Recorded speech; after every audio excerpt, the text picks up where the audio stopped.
Podcast is intended for mature audiences. The views and opinions expressed are those of the panelists and do not reflect in any way those of the podcast partners, sponsors, or affiliates. Enjoy. I do my best, but my best wasn't good enough. Hi, this is Michael Buffer, and you're listening to the voice of the people. Let's get ready for Boxing Voice. Hustling.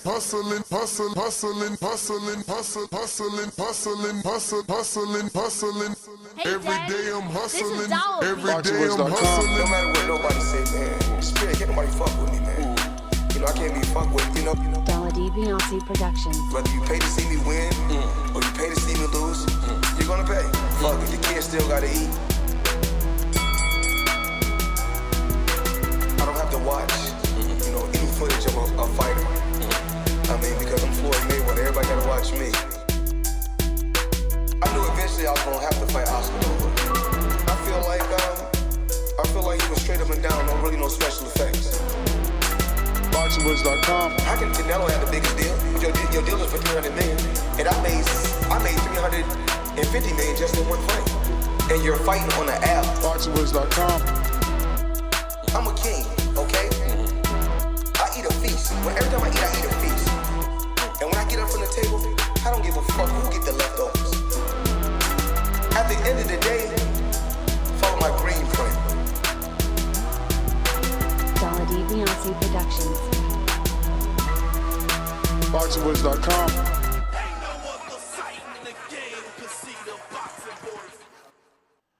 What up?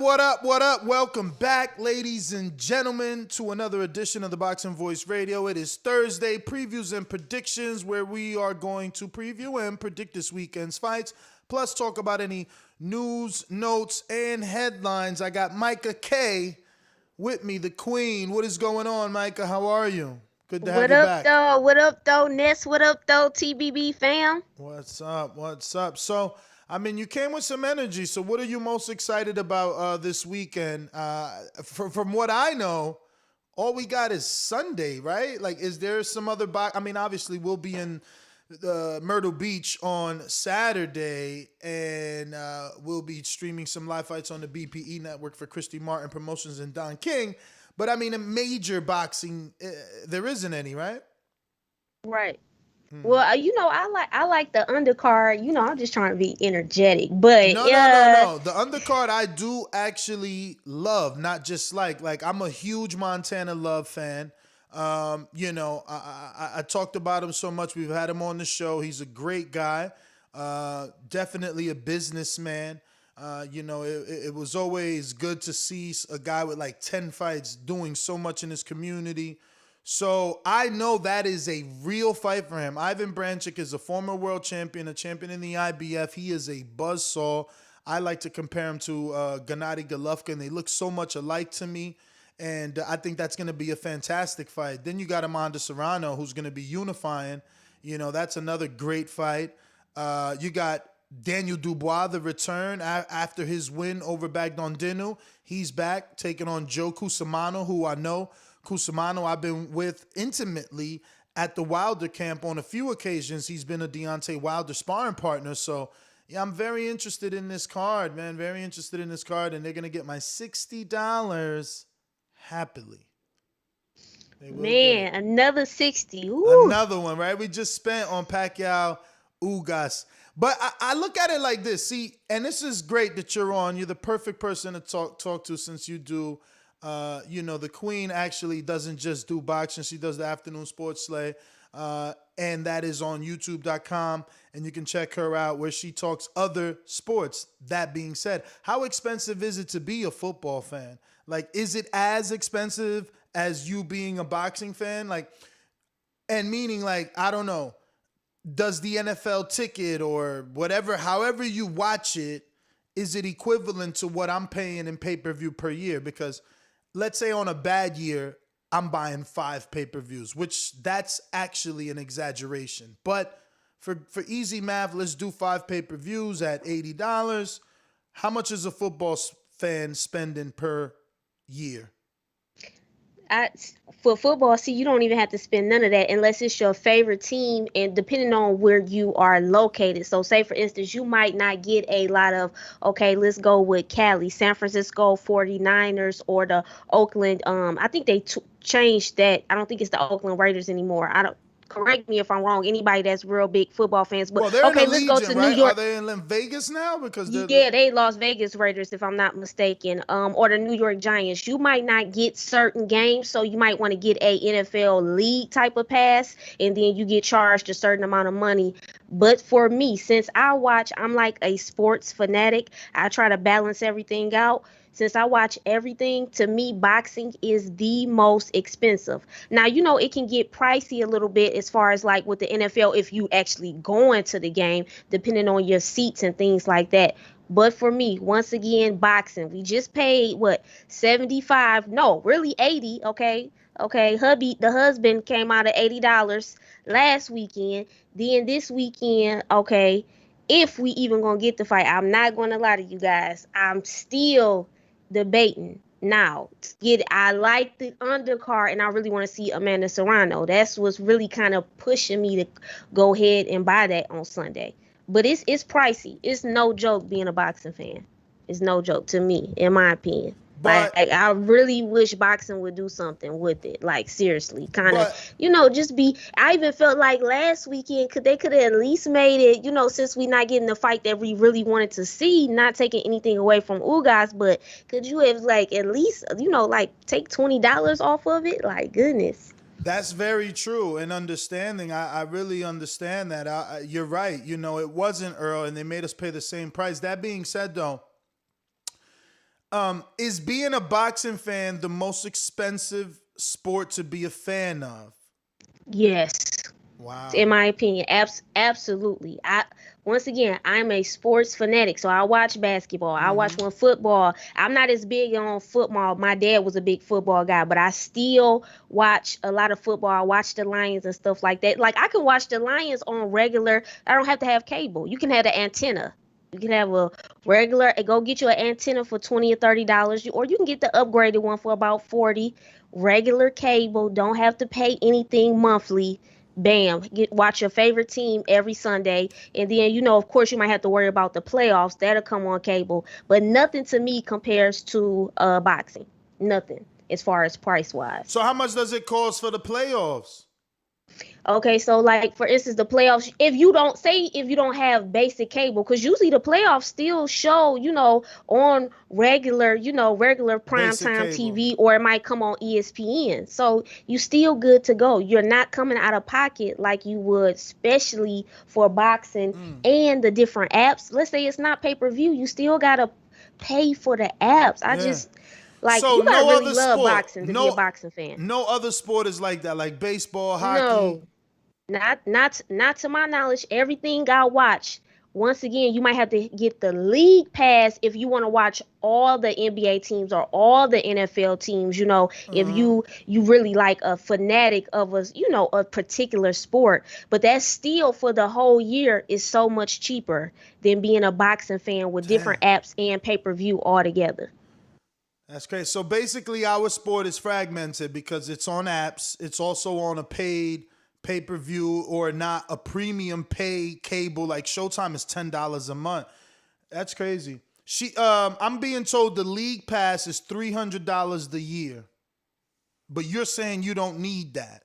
The only reason why you would need a league pass if you're a super fan, like if you're a super fan of basketball, you're going to pay for that league pass. And I know somebody said 300, but I just looked at the league pass for the NBA. It's like different type of packages you can get, because I'm probably not going to get the premium package. I might come out of 175 for the whole year, because I know I'm about to see, because I can't watch all the Lakers games. So I'm a huge, everybody, if you follow me, I love the Lakers. So I'm going to get that package so I can make sure to see LeBron and the Lakers. And that's not going to be 300. I think it's going to be like 100 or something, if I'm not mistaken, last time I checked, for the whole year. For the whole season. Damn. So not only is it a sport that doesn't give us what we want, the free sports, the best always fights the best, and it's cheaper, and it's on national television 99 times out of 10. Yes, you can at least catch a couple games. Yes, absolutely. I feel like you have Man, to that's so crazy. absolutely love boxing to really, I'm not lying. Like, since I've gotten heavy into boxing, you got to really love it and be passionate. To be a boxing fan, to really be tapped in. That's my opinion. Wow. How TBV fan. I mean, how the boxing voice fan feel about it. That's how I feel. I look, I don't know about any other sport, so I never knew. I always thought that, being a football fan would be just as expensive. How much is a ticket? I haven't went to a football game in What a about long. basketball? See, my dad had season tickets. That's another thing that I love. Okay, I don't know, depending on where you work at too. Like, for instance, like my uncle, they used to get like deals and packages at their job to have like the season tickets. Yeah. Things like that. So I'm not for sure. So you can still kind of That's come another out cheap thing, with that. We don't even get a season pass. Like, imagine having a season pass. Like, you could go to all top ranked. Damn, maybe we need to talk to them about that. Like, That'd be so lit. Why don't the promoter do a season pass? Like, you could come to all my shows, every top ranked show, season pass, every PBC show. Because obviously they're not gonna do every boxing show because it's different entities. But this is very saddening. Maybe we shouldn't have started this show with this conversation. This is very disappointing to hear. Lord, I mean, I'm oblivious to those other sports, so I didn't know it was that accessible and free. We got Robert Singleton, who says, Micah and I, the most loyal Lions fans. Salute, Queen. You getting a gotta lot of be love loyal for to be a that. Lions fan. Oh my goodness. Salute to Robert for, going through that roller coaster. Yo, I don't know anything about those sports, but I played plenty of Madden as a kid. So Okay. The last time the Lions was good was when y'all had Emmitt Smith, right? Damn. Barry. Oh, it was Sanders. Sanders. Barry Oh Sanders. shit! I said Emmitt Smith. That's he played with Cowboys, Dallas. that's Yeah, he played with Dallas Dallas. Cowboys. Wait, Yeah. at least I know that Emmett would get the ball from He was Aikman. the running back. Yeah, he But he broke would the get it from record, but he Aikman, wouldn't. right? What'd you say? The quarterback's name was Aikman. Troy, no? Troy Aikman, Yeah, right? yeah, Yeah, okay. yeah. Mhm. I know One something. of the quarterbacks. Yo, shout out to Matt. And honestly, I never watched football. I just played Madden and played Pop Warner. Okay. Activated. Oh, wow. If you wouldn't have played that, we would have never known. Like, you know how it is. What's good, though? You're on mute. Call you mute face. What up? What up, though, Doomy? What up, Micah? That's the Gibbs, the Skippy. What up? Yo, What we up, just talking champ? about how, like, brutal it is to be a boxing fan. She was just telling me how free it is to watch every other sport. Yeah, I mean, you really think about it. I mean, technically, is it? I mean, I know certain NFL games or basketball games you can only she get on. went through that. She went through that. That's like a league pass. That's like if you're a super fan and you don't want to miss any games. Or it still, of course, costs like cable, like ESPN. You know what I'm saying? Yeah, cable. You get your basic cable package Yeah, for your but we ESPN, paying- NBA TV. We paying for cable plus Showtime or internet plus Showtime. Like, you can't, like, yo, they tripping, man. It's crazy. I got a super chat from Sway that says NFL Sunday ticket is $99 to $299 for a whole season. Hands up emoji. There you go. I mean, even if it's $300 a year, that's still less than us. Like, that's 3 pay-per-views for us. Well, actually, no, it's not. That's about 4 pay-per-views. Because we just got the Pacquiao versus Ugas. Imagine, okay, if we would have paid for the Wilder versus Fury, that's already. No, we how paying much for is that. That's October 9th. We paying for that. Right. I was just trying to do the math on how much we spent already. Like almost. On pay-per-view, we had Errol Danny this year, right? Oh, we did. Right. Earl Danny. versus And Danny. then what else did we had? Tank versus, that was pay-per-view. Tank Mario. versus Barrios plus another 80. So that's 160 we spent. What else? Was it the Charlo brothers doubleheader this year? That double pay-per-view with Sergey Derevchenko, and that wasn't this year, early in the year, no? Yeah, that I think that was. Let Somebody me gotta check check that. that. Let me Was check it not? that. But I I'm don't gonna know. add. But I don't know. Anyway, it's I'm gonna add pricey. the 80 for the Ugas. So that's right there, 240. Just Ugas, Gervonta, and Earl, and then we got another 80 plus another fat 80 for Wilder. That's 320, right? Let me go back. I gotta do that over. 80 for Earl plus 80. Who he fought? He for fought Tony Barrios. Harrison, right? Nah. He For the fought doubleheader? Rosario for the unification on the undercard of Charlo all right. Dervinchenko. Oh, hold on. No, That was Ruiz. 20. Somebody made a great. Somebody said Ruiz Oh, versus shit. Areola. Yes, That was I paid 80? for that too. That was like 80? 50 or 60. Was that 80 or 60? I think I I'm think gonna that go was with about 80. 50 or Fuck it. 60. I don't remember. With Jason 80. Rosario? I'm talking about Doomy, yeah. All What right. year was that? That was September 2020. Nah, so that ain't this year. Uh-uh. We in August, so it's the last 8 months. All right, so fuck, I gotta start over again. 80 for the Barrios plus 80. Start that over. 80 for the Barrios plus 80 for the Danny plus 80 for the Ruiz plus 80 for the Ugas plus 80 for that's 400 for Wilder Fury. And it ain't over. You know it ain't over because we gotta pay for Keller Plant. That's 480. We gotta pay for Keller Plant and Of course. and That's Canelo. like an absolute yes. That's They November. know I'll pay 100 for that. So I mean, That's November, so that's 480 right there. Wow, plus another 80, so that's 480. And who knows what they try to slide in. Plus this one, I ain't even add this one, plus 60. I'm buying this. That's 540. I'm buying this. This is a fantastic undercard. I can't like with a straight face buy Ruiz Areola and not buy this when this Branchek Montana. See, and that's what I'm saying. Like if promoters just got smart, I'll pay for Branchek Areola. I mean Branchek Montana Love, but I ain't talking about $50 or nothing, like $10. You know what I'm saying? Let them split $5 pay-per-view each or something, or let us pay, because that's a worthy fight. Like Montana Love ain't been in there with nothing like this dude. This is a real good fight. This is a real good fight. now you gonna make me wanna. I don't Montana know. Love ain't been in there Ooh. with nothing like this dude. I bet you Branchek is a favorite. I bet you he's a favorite. I mean, yeah, this is a fight. I want to see how Montana act. You know How much you think they're getting paid for that? I don't know. Because 10,000 pay-per-views at $10, they give you $100,000. They split that. It's 50. That ain't enough. They got to sell 100,000 to get $100,000 a piece. That ain't enough because, you know, you got to think this dude was a world champion. I mean, check his last purse, and then even if let's see what his last purse was, Branchek. Yeah. Because he was a world champion at one point. You know, he just lost his belt to Do like 100,000 people buy Ramirez. the Montana versus Branchek? 100,000 at $10? Hell yeah. That's Hell $1 million. yeah. That's $500,000 a piece. Listen, hell yeah, 100,000 people buy that shit at $10, but you got to market it properly. 100,000 people need to know about it.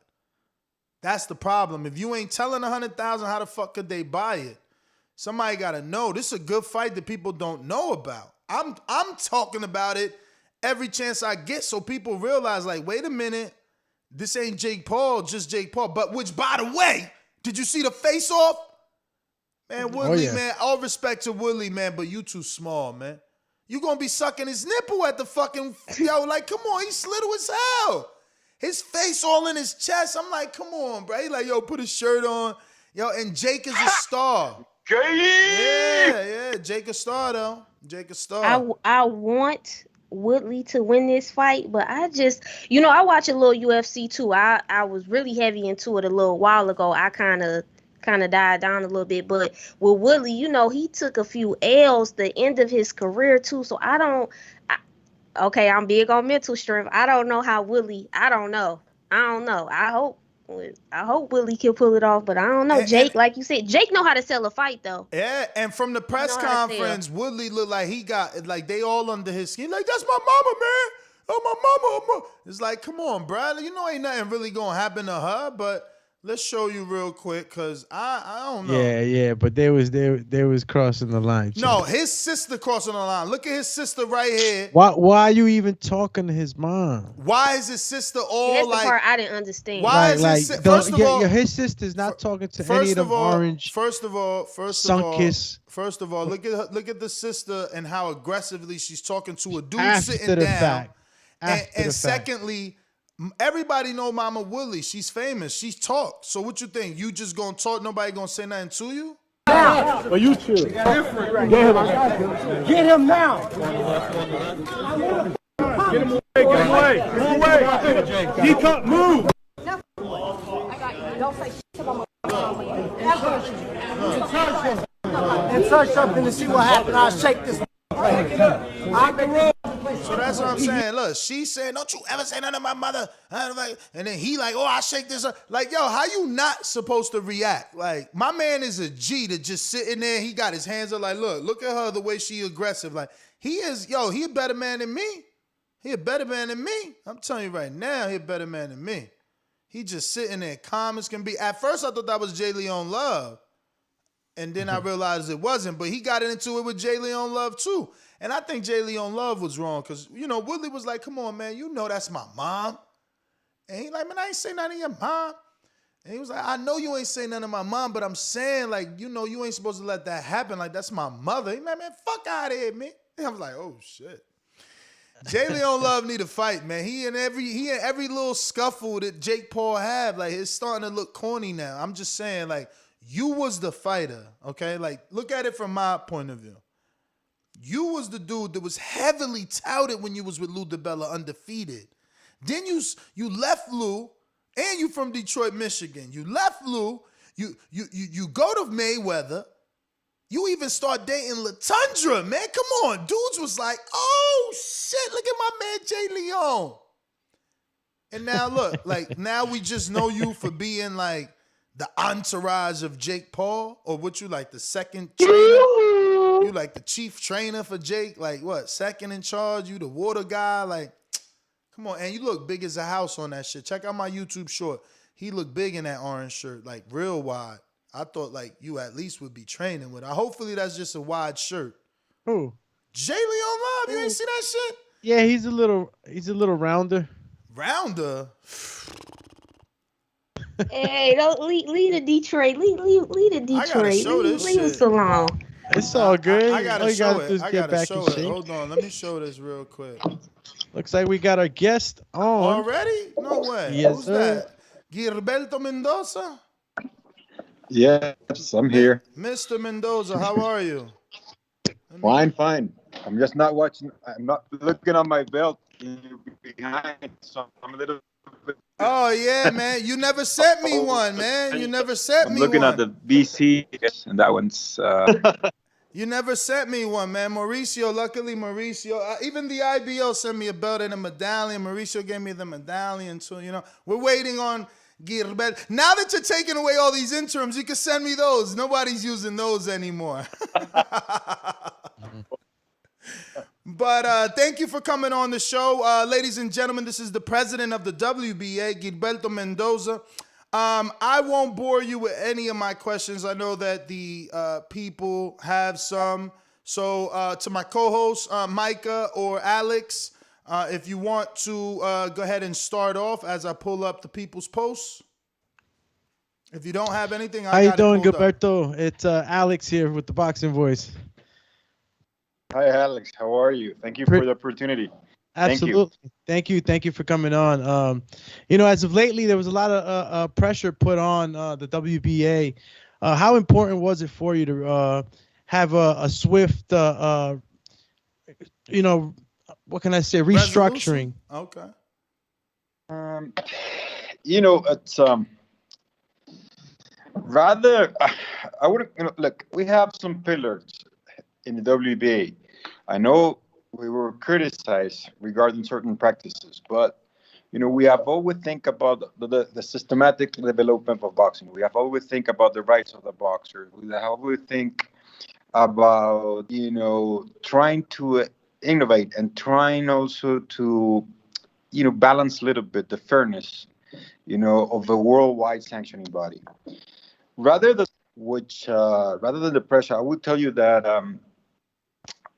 first of all, there were plans in my head, and actually I announced it long time ago. I think it was in 2016 where we were trying to implement this one champion route that we were thinking about it. And personally, I have a lot of passion for boxing. I come from a boxing family, of course. I think all of you know that my father was president for 33 years. But rather than that, I was taught at home to protect the sport. I know, and I just don't want to come into the reasoning why we did it or why we don't did it. I think it was a matter of balancing chances to the non-privileged boxers that are not in the biggest markets of boxing, which are England and the United States. But I think I had said a lot about that before, and restructuring, honestly, was really easy. It was not so difficult. I had plans in the past. I had them in writing, and it happened. After this the fight and after this turmoil and after this storm, if you want to call it this way, that I said, look, if that's what the fan wants, if that's what the media wants, let's give them what they need. Because at the end of the day, it's about the fan and the box now. And that was exactly. I know Samson came here, and I know Samson is against it because Samson tried to protect the Latino fighters or the I would say non-privileged. Non-privileged. That's the way I would call them. Actually, I was speaking yesterday to a promoter in Panama.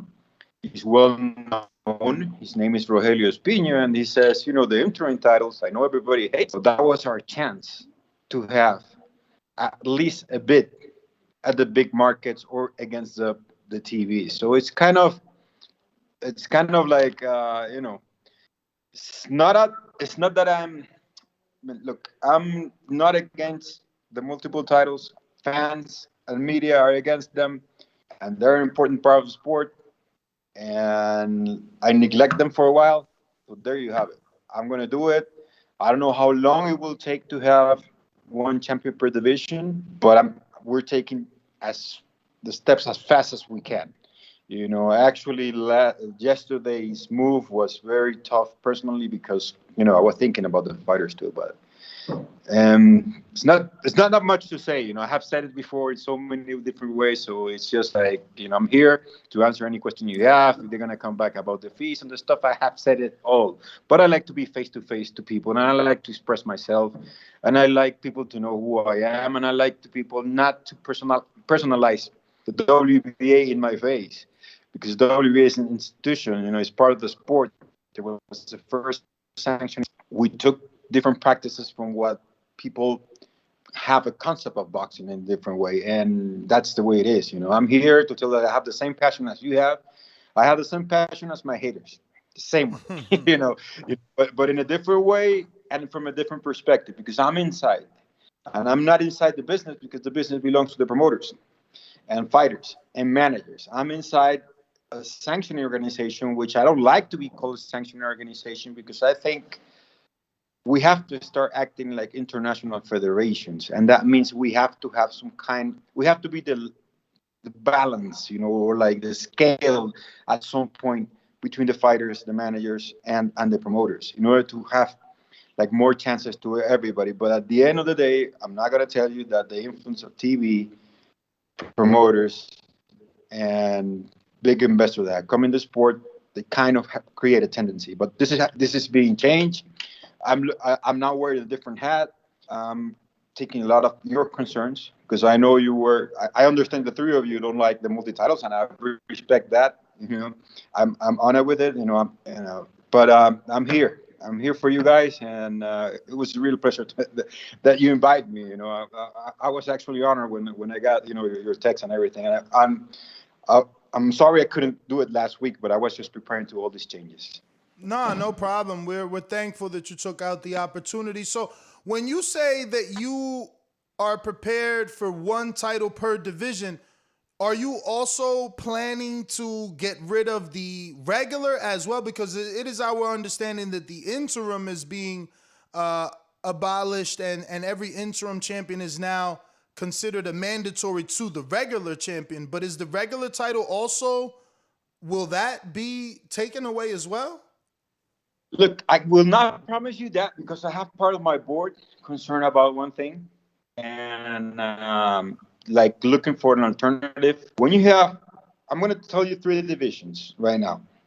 I'll tell you super middleweight, which is Canelo is there. I'll tell you heavyweights. You got Joshua Fury, coming up sooner or later. And I will tell you bantamweight, Inoue. Those 3 divisions, having those champions, trying to, I will say, to go to the next level, because that's the way I see it. Like facing the best opponents, like facing the other champions, or maybe taking risk at different weights except the heavyweights. My board still is having doubt about what kind of alternative we're going to have for the rest of the rated challengers.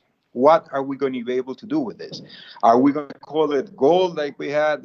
Are we going to do an eliminator that that TV don't pay the same amount of money, but not concerning about the fees we're going to get, concerning about the fighters that can get involved. So yes, it is. We are going to eliminate as much as regular right now that we can. Actually, we order Colbert against Gutierrez in the 130 division. Brandon Figueroa, as soon as he steps in the ring, the title will be vacant. The same situation happened with Casimiro. I think we order another fight. We order Kyoguchi to face Esteban Bermudez. So, we're going to come up, sooner or later, we're going to have only one champion. We're just, as I told you before, there's, because I promised and I said that we're going to reduce all the titles to one champion. That was my proposal to the committee, but they still are just doubting about the situations where you have a fighter that's an elite fighter, and that for some reason is popular. For some reason, he has an impact in the sport that he can improve the image of it. That's where that's where we're having some kind of trouble right now regarding that. But I will always. I'm going to push forward for the one champion in each divisions. The thing and the feeling is that they have heard from different sides. Like if you have a fighter like Canelo, the rest of the fighters are not going to have a chance. So it's kind of going that way to tell you what exactly is going on. But first of all, let's clean everything up, and then I'll figure out whatever will happen in certain divisions. And for the regular titles, it's going to take me a little bit longer than the interim champion. There's going to be a lot of box off being called up sooner or later through different resolutions. Can you check if you're on Wi-Fi? You're chopping up just a bit, but we did hear the answer and appreciate it. Okay. I guess that's just so I'm on the right track, right? It sounded a little bit like a franchise title would be in play in order for you said any fighter that's made an impact in the sport. No. What I mean is when you have a popular fighter like Canelo, a fighter that brings something positive for boxing. When you have a Canelo, when you have a Joshua, when you have a Pacquiao, if you want to look at it that way. And if you have, for some instance, everybody wants them to go for a next level all the time. You're taking different chances to for the sport, and somehow I'm not telling you we're not going to make no franchise, we're not going to do no super, we're going to stay with what we have right now. But what I'm telling you is my board is having trouble to accept having them and denying opportunities for the rest of the fighters, because it's not like you go back and the network is going to buy you the number 13 against number 14. That doesn't happen anymore. That doesn't happen anymore. They're not going to fight the 5 against the 3, and that would be a huge fight. Perhaps it's a huge fight. But because there's not a title involved, there's not enough money for both camps. So that's what I'm telling you. That's the only concern my board is having right now. But I'm pushing forward, like saying, look, we have done this for years. Fans and media hate it. So we got to go back to one champion. And from that point on, let's figure out what we can do. Because when I tell you that we have to act like an international federation, it's like we have to act like FIFA in soccer, for example, our decision have to be binding, and our decision have to have some kind of power inside the business, but it's not happening that way. And if I can go a little bit farther, you know, my plans as president of this sanctioning body is trying to find different streams of revenue that don't come from the sanctioning fees. But that's where a big and huge problem is happening right now. I'm working on certain sponsorships in several countries in order to do certain plans that we have. We have WB Academy that has programs for trainers, for judges, for fighters, you know, financially also, you know, that how to handle their money or you know, what nutrition, if they want to go that way.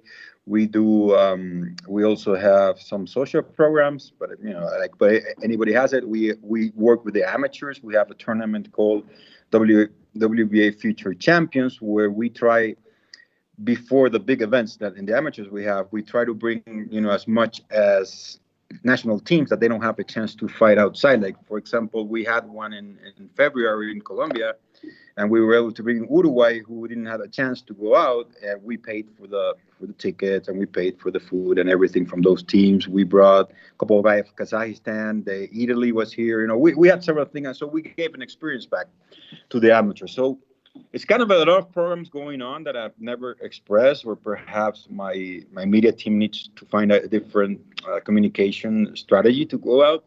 But there's several things we do, and I want not to be tied to the sanctioning fees only. You know, that's one of the things that I guess is pretty interesting to share with you guys. Definitely. Well, that is going to be something that people would love to hear, that, you know, sanctioning fees can be, I guess, collected from a different source, you know, versus the fighters, because a lot of these fighters on the way up, like you said, they're not making substantial amounts of money. But can I get your educated guess on where do you think Gervonta Davis fights at? Because I know that as the president, you guys sent him a letter, and he must decide which title he's going to defend. And he's a champion with you at the WBA at 130, 135, and even 140. I wish I could answer you that right now, but I just received a request for an extension for next week in order to decide which weight class it was going to stay. So that's breaking news, they're working on several fights. You know, I would love him to fight. You know, I would love him to see with Teofimo, for example. I think that will be a good weight. You know, I think if you look at the way he has been developing his career, I believe that Tank should do a little bit more in the lightweights. You know, Lomachenko, for example, maybe a Linares fight, you know, a Haney fight. There's a lot of fights first when 135 before going to 140. That's the way I look at it. But I mean, I cannot put a gun into him when I allow him to have 2 titles. So I have to wait until 3 titles. I have to wait until he comes back to me and tells me. But if you want me, from my point of view, I think he still needs to do a lot of things in the lightweights. There's a lot of, you know, contenders there that may give them a good fight for the fans and for himself too. Is there any rule in the WBA that could enforce Tank's position at 135 to enforce a fight with Teofimo? Because he's the super champion. Yes, actually, you know, as you know, I don't know if you had a copy of the resolution we did. We released yesterday, but you know, that basically is like the guidelines of what's going to happen. We have to go division by division, and if you look at it, in this way, Gervonta is the mandatory for Teofimo. That would be, I mean, that's what we have to call right now. Like, if you want to go and just get one champion, I have to call Teofimo to fight Gervonta Davis. The thing is, will they accept? That's the other part, because what usually happens is one of them will vacate the titles when it's not in the path of what they think or what the team, you know, planned for them. Now, if you were to call that mandatory, that wouldn't happen till what, a year from now? Because Teo does have the IBF, and don't you guys as sanctioning bodies take turns?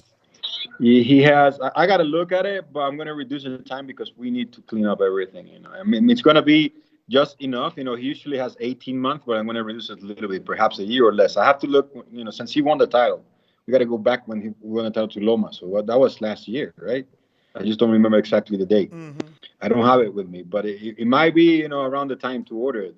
It's not at this point. We are making some kind of flexibility regarding those rules, and we're gonna take special rules in order to go back to one champion. The same way we did yesterday is going to be applied for this regular against supers. So Teofimo fought Vasyl Lomachenko October 17th of 2020. So yeah, 2020. Yeah, we're close to a year. We're close to a year. So so we may say that the fight has to happen in 4 months, 6 months. I cannot tell you exactly the timing because we have the committee for that. So, but it should. I have to see also the mandatory rotations among the sanctioning bodies. Yeah, that's what I mean, because the next. IBF has theirs with Camboso called already. So yeah, and then I guess I got to see in which order we are, and from that point on, I will make a decision. And to be clear, are you now saying that all super champions will have a mandatory? Yes, they should. They usually have a mandatory. We make a resolution and put them in the mandatory, and usually it's the regular champion. That's what happened in the past. They have a resolution for each weight class. That happened in the past. I'm just sharing with you. Perhaps that was not communicated, but that happened in the past. And with all these champions, obviously, it made a lot of confusion to know who was a mandatory or not. But yes, and after at this moment, when we're talking, the championship committee has been working in each resolution for each weight in order to call certain box office ones and then call some fights in the other ones. And that's why I told you that I received a letter today, an email, asking for an extension about Gervonta Davis in order to decide which title he was going to have. But I don't have an answer yet. But yes, everybody will have to fight in this way. It's for example, like I go to 105 minimum weights. The Thai boy, it's Nijo Tren, I think so. I think it's pronounced that way. We're going to do a box off between Eric Rosas, the call him Mini Pac-Man, against Saludar from Philippines. And then Byron Rojas is going to fight Benavides, who was a gold champion, and the winner of those fights faces the Thai guy, Nijatron. Yes, that, for example, I'm just putting you an example. That one, I'm just sharing with you information that will come out tomorrow. That division was set like that. So each division we have a series of box off, and if they don't do it, perhaps they will lose the chance. We may call the next available contender. Whoever has a title is going to be vacated. That's the way it's going to work.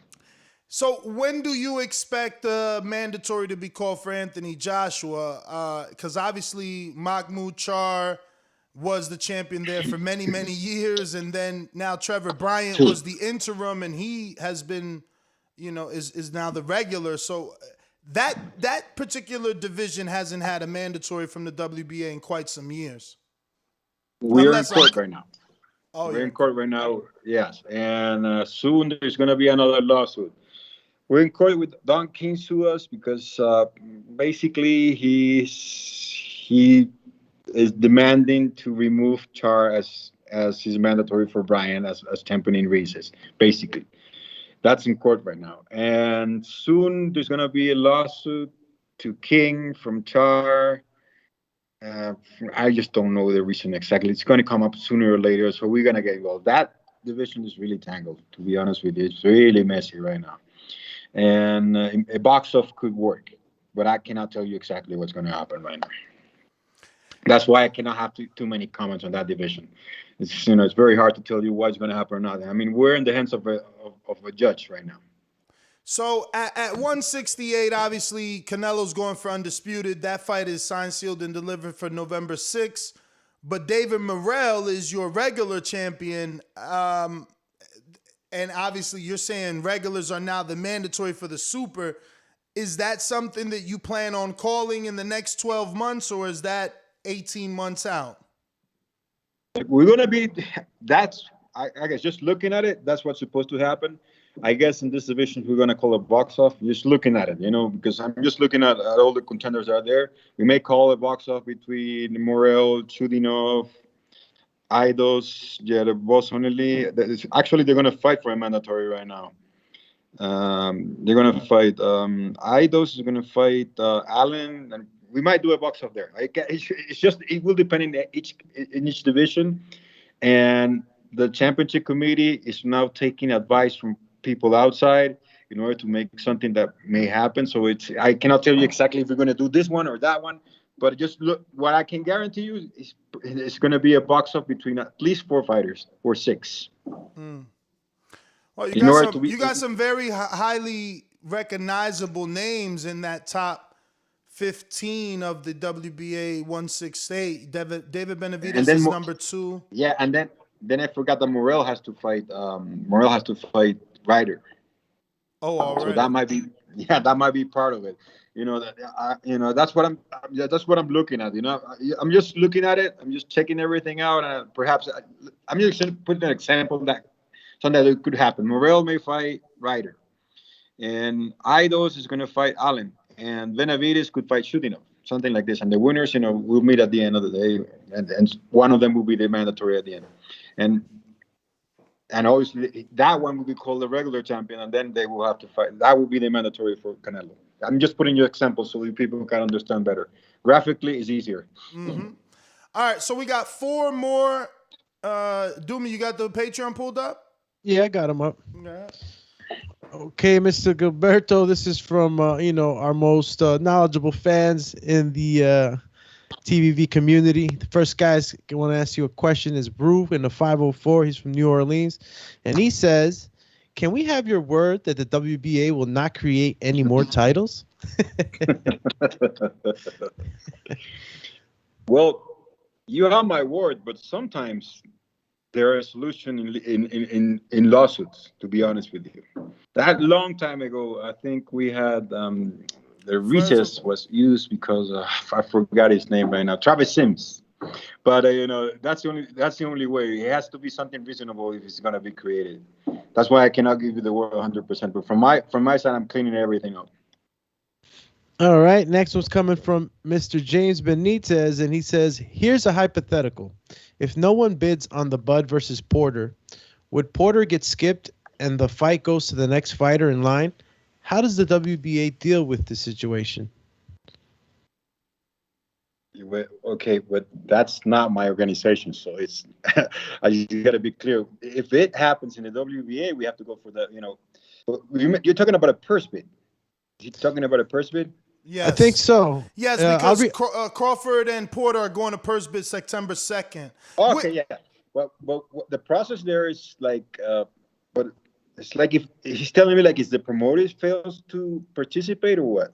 He says if no one bids on the Bud versus Porter, I guess if no one bids on it, would Porter get skipped and the fight goes to the next fighter in line? Okay. If it's in the WBA, we have to call for a next purse bid. That's what happens, And if that, hypothetically, if that one, for some reason, that one is also nobody bids on it, I think we go for the minimums right now. But we can't keep the mandatory fighters. Definitely, you have to respect that. Okay. Next one's from Mr. Ardor. Before you move on, Before you move on, I want to know your thoughts on the WBO live streaming the purse bid. To my knowledge, that's the first time a sanctioning body live streams a purse bid. How do you feel about that? And will that be something that you adapt? Do you think that people who are fans of the WBA would like to see you live stream whatever purse bid? I mean, I'm going to be watching. I never seen that before, and this is a very intriguing purse bid. That's the main event of negotiations.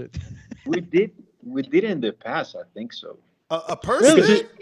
Yeah, but because it wasn't in convention.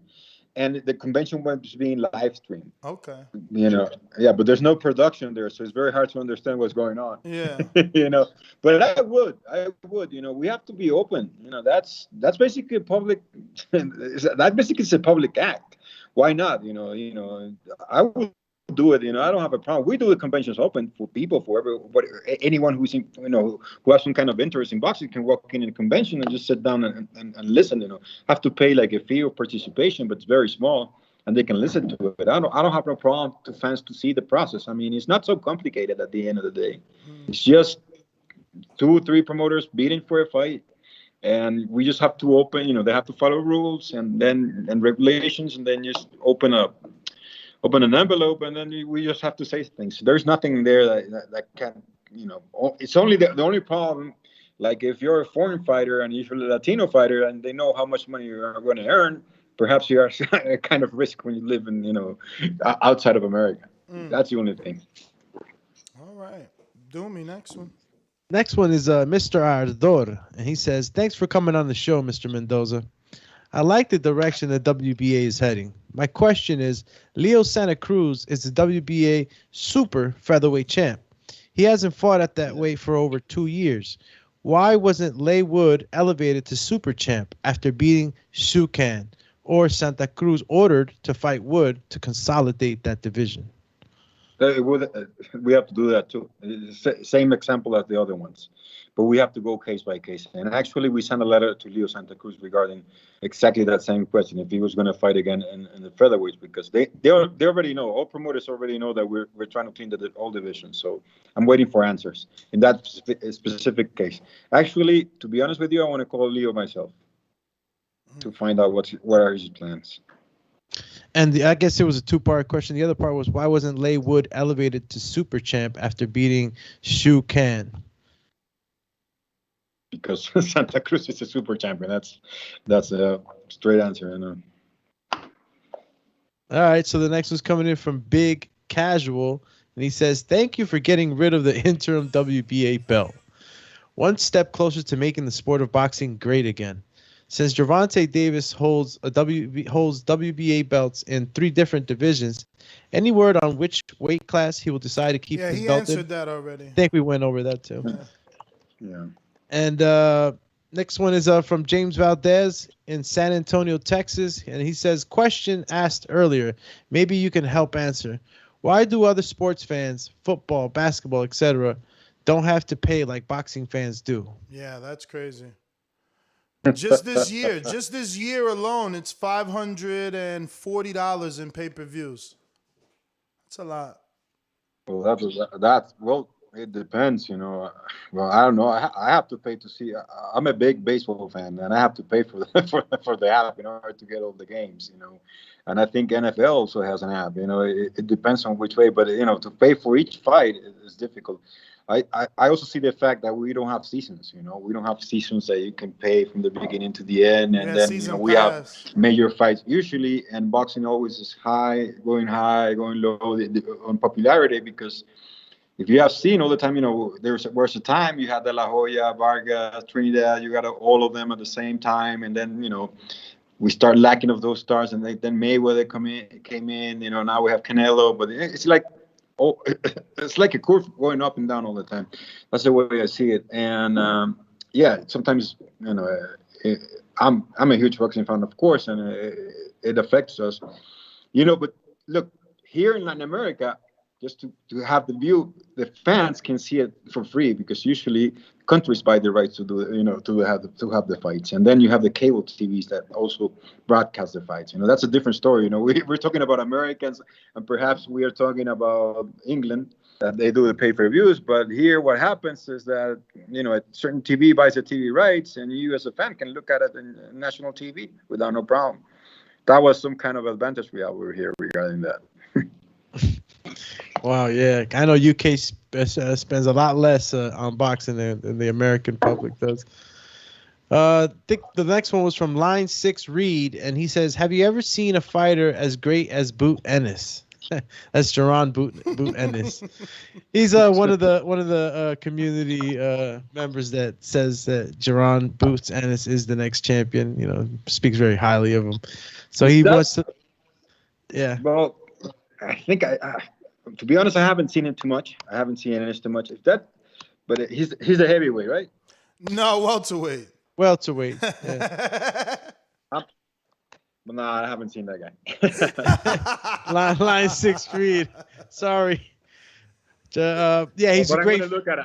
I'm taking notes. I'm taking notes. I want to see it now. No, he's an awesome fighter, Gilberto. Awesome fighter. I believe also that he's the next champ.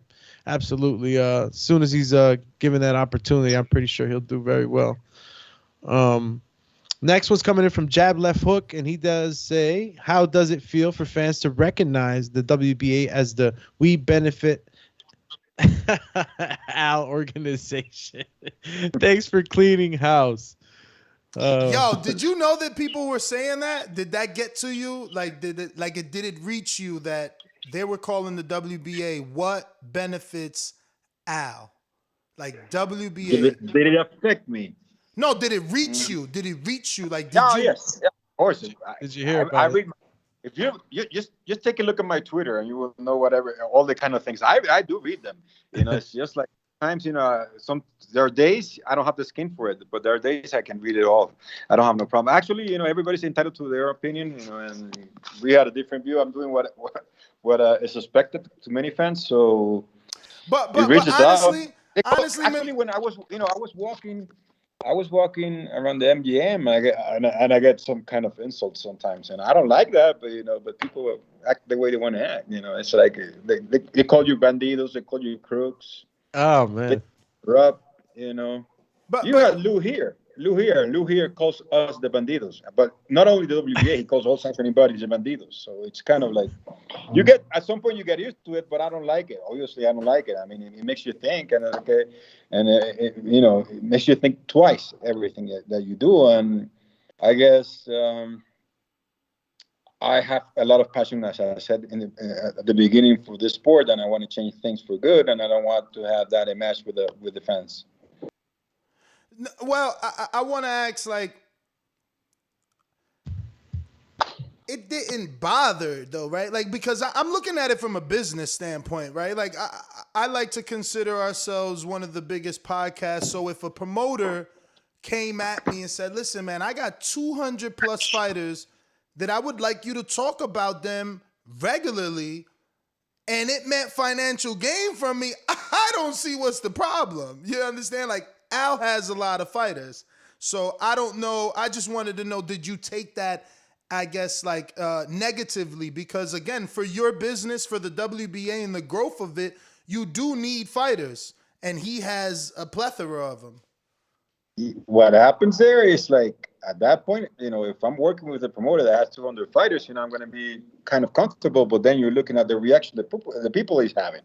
You're called the voice of the people, right? So, yeah. So you start listening to what they're saying, and then you want to have like a different image. And as I told you, look, it might sound hard, but I just don't want to sit down and just give away a belt like it's happening at this point with all sanctioning bodies, including us. What is happening? You have to, basically, you have 2 or 3 promoters. They come to you, either a convention or they give you calls and they say, look, my fighters are the best. You have to sanction my fights. Everybody's kind of in a different island right now. So everybody comes to you and tells you, look, I have this amount of money. I have these fighters. I have these fighters. In the past, it was Bob Arum and Don King that came into you telling, I have the best fighters in the world. Those should be your champions, So if you look at it in a business perspective, you're not going to care of what they're saying as long as your business is running. You're not going to care about that. But I want to make a difference, to be honest. You can't, I couldn't, I couldn't continue neglecting people or their opinions. And I'm being, they call me, so many names, Reg, WBA. They have a hashtag for that one. WBA is a joke. Hashtag, oh my God. They have a hashtag. Yeah, they have a lot of stuff like that. Hey, what happened? Yeah, so at one point, that's when I was telling you, okay, I just don't want to depend 100% of the sanctioning fee of the promoters. We have to have some kind of leverage to say no to certain things. Because when you start working with one promoter very close, obviously you're going to get more sanctioning fees. I'm not going to lie to no one. Mm-hmm. I'm not going to lie to about that. And then it's easier to deal with one promoter than having 3 or 4 fighting each other for their rights, because it usually brings you lawsuits, attorneys coming back and forth. And that was the time before.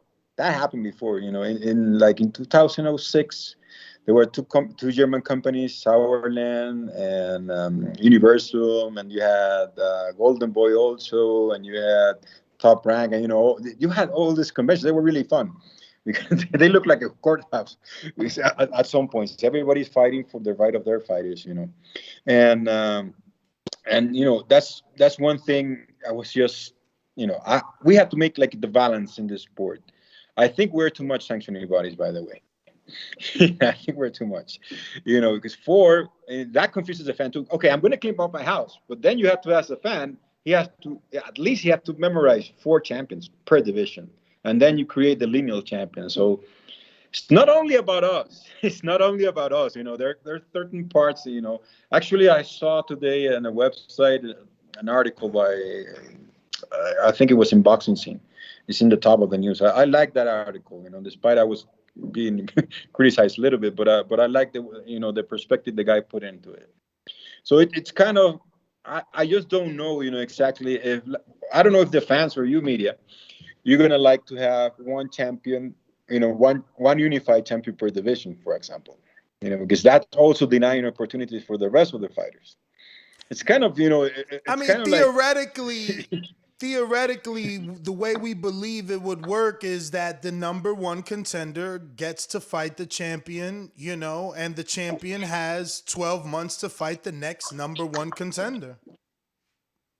I know that, but look, you have 4 sanctioning bodies. You get, let's say you have a fighter that unifies the 4 titles. When are the mandatories going? When each mandatory is going to get their chances? How long? I mean, is the champion is going to be all the time mandatory, back-to-back mandatories, and you're not going to be able to do fights that the public really likes? That's another thing you got to look at. I mean, there's a lot of stuff going on, but it is the way it is. We're not going to change too many things, And when I told you that we perhaps are too much sanctioning bodies, is because of that, because that also generates confusion besides anything. I mean, if you ask a regular sport fan, which happens to me with my friends, and when I used to go to school, and when I was working in a different company, I was not working in boxing. They used to ask you what the first question they ask you is, why are there 4 champions when they have to be only 1? I mean, it's kind of, and then I take responsibility for confusing everybody else more. I'm not going to tell you that, but at the end of the day, boxing is the kind of thing that you have to understand everything, and you just accept that there are 4 champions, but that's it. At one point, we met in the 2014.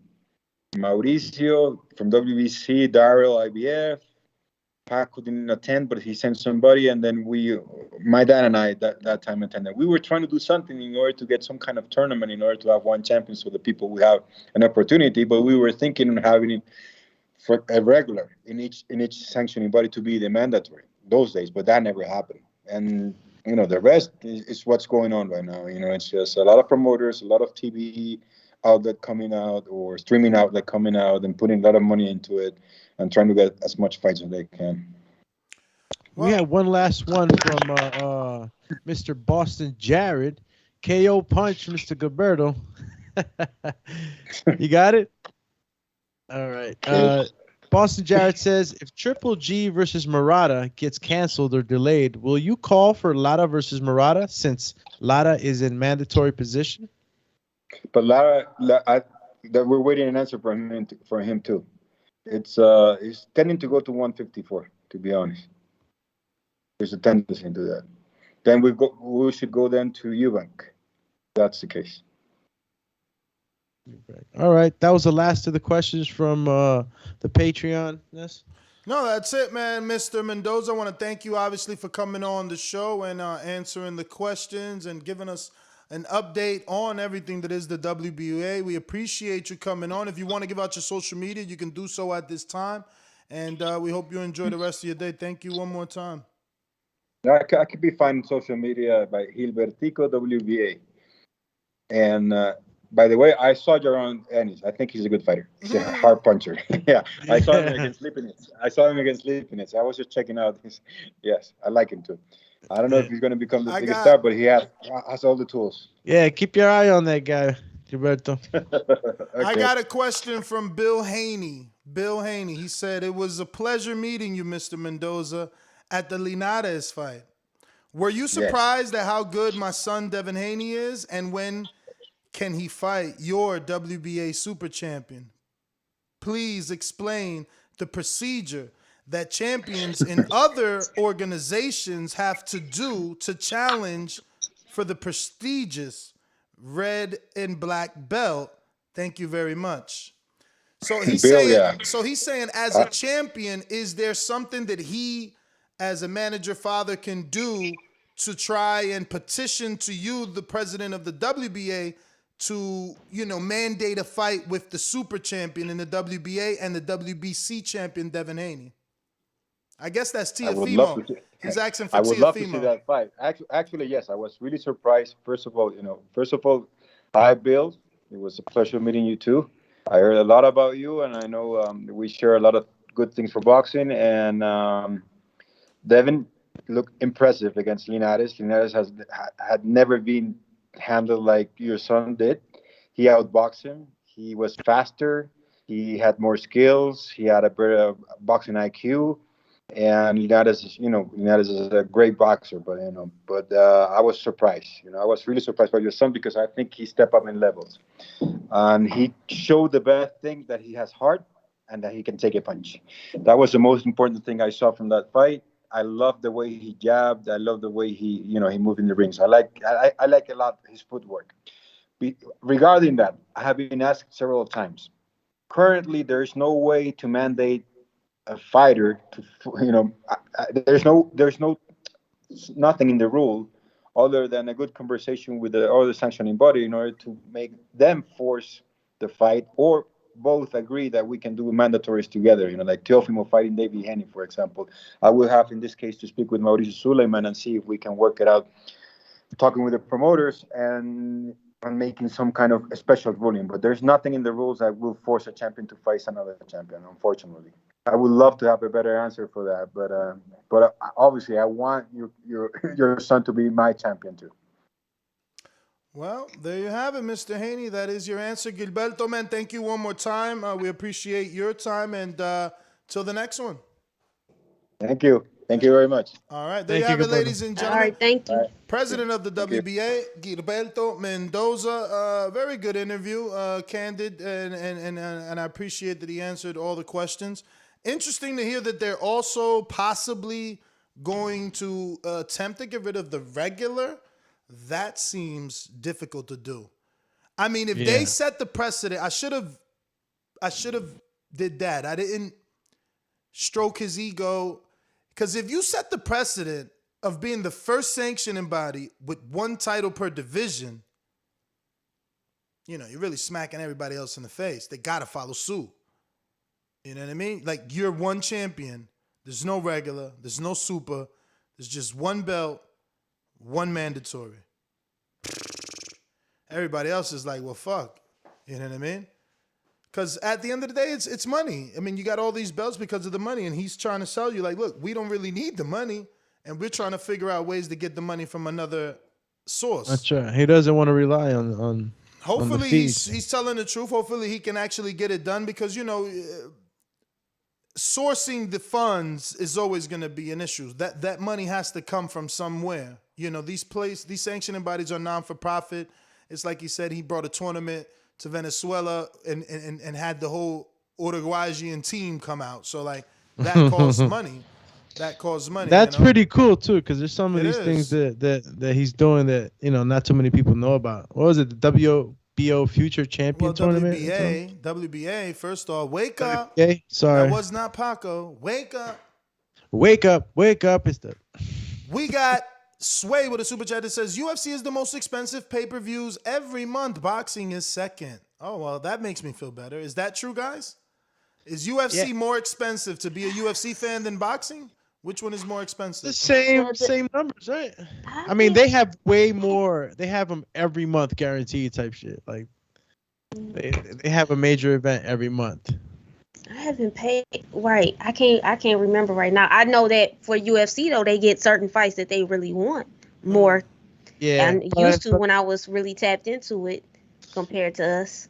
Yeah, they have different free fights. You know, the prelims is always free and all that, but like the main cards, you paying up. You paying up for the main card. If you're gonna watch a DC versus John Jones, you paying. All those you paid up. I can't remember how much the last time we paid for the John Jones. Is it 70, 80, or is it higher than that? Had to be at least the 60. I mean, like I said, I haven't bought a UFC fight in a little bit either.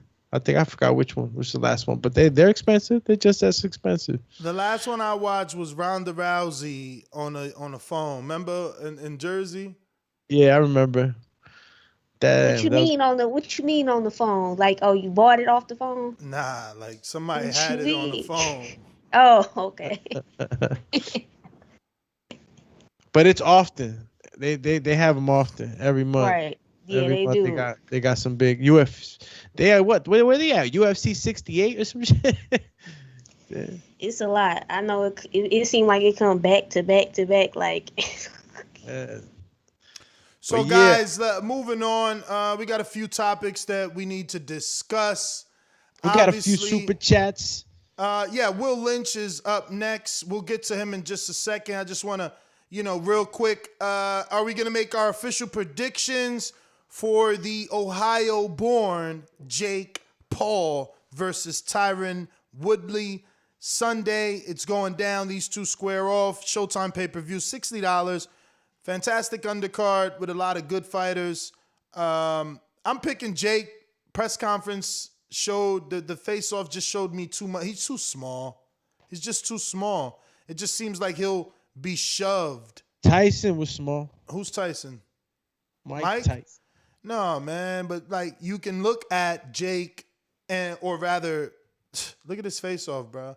Like, Bruv. I don't know, man. Like, look. Bruvy, Micah, you're the one that just watched this guy, I don't know. You tell me. Look at this. I used to get it in Ohio. Is it me or am I making a big deal? Is he not that short? Am I over like... He's short. And he's thin, though. Look at his shoulders compared to Jay. Like, he's so small. Call you small face. His head is smaller. His I'm shoulders gonna call you smaller. Smallville. His He's torso 5'9", is smaller. and obviously Jake Paul's like 6'1" or something, or 6 feet. My man's torso smaller. Everything. Only thing is beard bigger. That's it.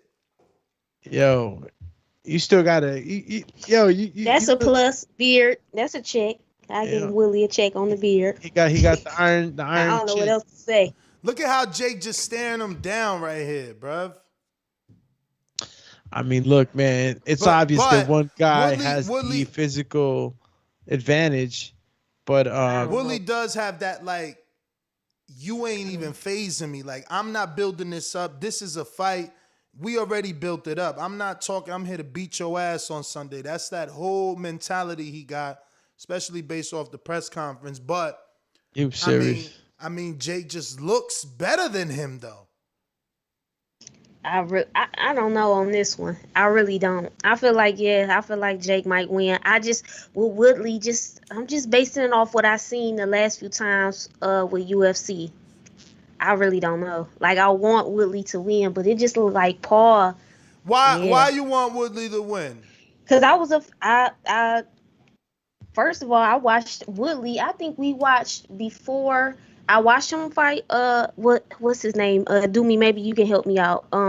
Is it Usman? I think he fought. Yeah, Usman. Well, right, he lost to Usman. He lost to right. I watched Woodley's last 3 or 4 right before I stopped watching UFC a lot or whatever, and he was really good. He utilizes the right hand really good.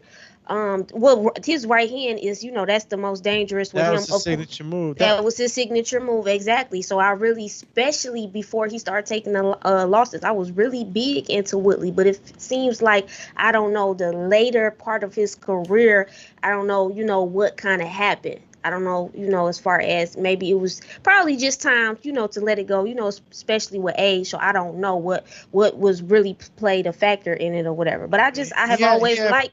He had 4 consecutive losses. Let me ask you, because you're the guy that, rolled around and did jiu-jitsu and all that That's stuff. right, champ. Don't make me put the lapel choke on you. Let me ask you something. So, at 39, is somehow his body fresh as a boxer because he hasn't been performing the acts of like stand-up striking consistently? Or do you think at 39, as a former UFC fighter, his body still has wear and tear that can show signs in a boxing ring? Look, time is time, and you can't turn back the hands of time, champ. He's 39, and let me tell you something about MMA, and you just said it, you know, rolled around, grappled, judo, Muay Thai kicks to the thigh, to the calf. It's brutal. You know what I'm saying? And the thing is that just like anything else, just like in boxing, excuse me, you know, if you don't got the, you know, the monies, and he was talking about this in his interview about MMA, you know, if you don't got the proper recovery outlets, you know, available to you, you're going in hurt, man, because you take a lot of bumps and bruises. One thing that I found out about MMA, to me, which was most dangerous, and it's an art that people sleep on, the judo, man. Getting slammed on your back is no joke. You know what I'm saying? When you get taken down, all that it's gonna affect you. So, you know, it's great to have the you know, the high, what is it, the cryo chamber and all these, you know, things that not every fighter has. So yeah, I mean, he obviously had them accessible to him later in his maybe midway to later in his career after he was a champion, you know, after he beat Robbie Lawler. So he maybe, you know, had all that stuff accessible to him. Obviously, he made some bad decisions also in his life, just like, you know, any other champ. You know, you're faced with demons that you got to face head on, and sometimes you win, sometimes you lose. And he made some bad decisions. So drinking on top of the fights, the slamming, the kicks, yeah, broski, that wears and tears. Now, I don't know about any major injury that he might have had. I could go back and maybe look into it, but I never heard of him having a major injury. But you know, these things are not even spoken about like that. But you make the great point. 39, shorter, weighs less, shorter reach. Going in there with a guy that's younger, bigger, and all the other attributes. But one thing that I got to give Tyron Woodley is that he has the championship mentality. And even though Ben Askren was a champ, oh my God, he went into that fight like he looked like he got up out of bed, and he was more of a grappler.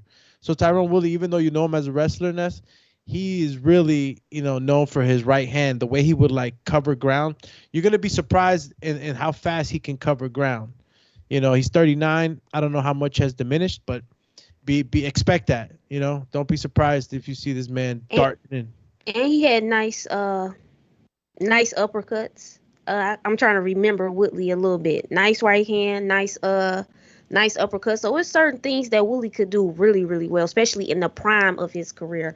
But however, okay, I wanted you to tell me who you going for, because I know you kind of more familiar. Shit, look, I could say all this good stuff about Woodley, man, but this is the machine right here. This is the Jake Paul show. So it's like I don't know what to do right now, because I was disappointed once already by Ben Askren. And then I continue to see how much Jake Paul puts into this. It's tough for me right now, man. Damn, Micah. Right, I'm feeling the same way. I'm like, who should I be? I don't know with this. Mm-hmm. Yeah, you know what? I'm gonna go with Jake Paul. Easy pick, man. Jake Paul, the monster, I'm gonna go with Jake Paul, and one of the reasons too is that I saw a chink. I saw a chink in the Woodley armor. I saw a chink mentally. You know, and you know that I didn't like that. Okay. I didn't like that, and I can tell you what it was if you don't know what it was. So guys didn't notice in the interviews he had, but he kept saying that, you know, that the bet didn't apply to him. The bet they betted on about, you know, whoever loses. Oh, with the tattoo. Yeah, he's like, yeah, that didn't even apply for me from the beginning. So he's already trying to cover himself, you know. Yeah, he's trying to say if he lose, he ain't getting that tattoo. He ain't getting that tattoo. Which so means when he he's said that, losing. I instantly got sad. The warrior within got sad in me. Because it means he thinking about losing. Thinking about losing, champ. I would have been like, yeah, motherfucker, you gonna sign that shit on your face. Like, you know what I'm saying? So I don't know. Maybe he knows also how tough the task is, bro. Look, you've been fighting MMA for how long now? Jesus, years. You know how hard it is to switch over, get all the bad habits out of the fighting stance, get all the bad habits out is crazy. It's like you can probably do it quicker than others if you got the right team behind you. But I mean, he got the team. He got a teacher for real. Pedro Diaz is a teacher, student of the game. You know, he's coming from that Cuban school of boxing, so he got that. But let me get to this YouTube super chat. But that's why this is a more intriguing pay-per-view. This is why you want to buy it, because you want to see what Pedro Diaz was able to do. You know, could he really mold the clay that is Tyron Woodley? I got a $4.99 super chat from Will Lynch that says, boxing is the only sport I follow. Shocking, I know. But I also like to support the channels that help keep the sport relevant. Much love, TBB. Well, shout out to you, man. Hopefully there's more people like you that appreciate what me, Alex, and Micah do. Don't forget to help Micah get to 1,000 subscribers. She ain't there yet. Champ, Ooh, I'm glad you said that. Hold on. Yes, hold on. Listen, make sure, go to Afternoon Sports Slay. Everybody that support. I ain't talking about you fickle. And if you disagree, I'm not worried about that. Just go ahead, hit that subscribe button. It's going to be a lot of great content. People have been asking me, yes, the podcast is still coming. Listen, the Queen got other things going on. We going to still do the podcast. I'm going to at least try to post once or twice a month right now. I mean, once or twice a week, and then we going to up it for sure. This is my passion. You're going to see the Queen every week. So if you support me, you support boxing, you support, I sprinkle in a little bit of everything. We versatile over here. I'm balanced out. So I need to get to that 1,000. I'm giving you, this is something that I love. This is my passion. I'm doing this for the love of it. Okay, listen, it's not easy the way some of y'all might think. Listen, to come on here, even do this, even do my other YouTube or whatever. So I appreciate each and every supporter, and I definitely, like I always say, this is genuine. I definitely appreciate Ness, Doomy, Mario, everybody, the whole TBV fam, because Ness doesn't even have to do this. Allow me to come on every Thursday. I'm appreciative. So I need everybody, definitely hit that subscribe button. Let's get to 1,000. I want to make sure my channel was monetized so I can keep giving you that content and, upgrade the content as well. They gonna have to send their best fighter for the champ. For sure, man. It's not easy without being monetized. So go show that love. And it costs you guys nothing. That's the thing. Like, you might not even be somebody that wants to support, but by you not subscribing, you stopping someone else from supporting because she can't get no super chats. Do me need to get to 1,000 too. He talking about he gonna be doing something there. He still ain't sent our Patreon video. Just saying, hit him up. Hit him up, Alexander Lioness on Instagram, and attack him. We got my Gene that says we still paying for Dazn, Showtime, ESPN app, pay-per-view, boxing. Hardcores are the geese that keeps laying the golden eggs. Damn.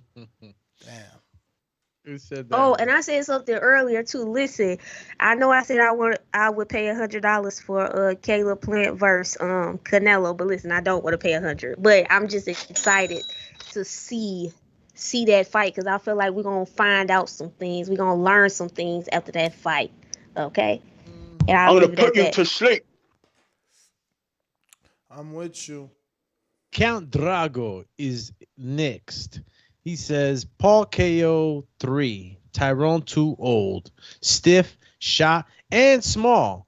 Damn, hit him with the triple. Oh! Why you gotta hit him with the triple double? Triple combo. Paul too small, he said? What he said? He said he's Paul KO 3. Yeah, Tyson 2. Yeah, Tyron 2. That's what I'm saying, man. Don't forget to use my code BETTBV on mybookie.ag where they got all types of bets for you.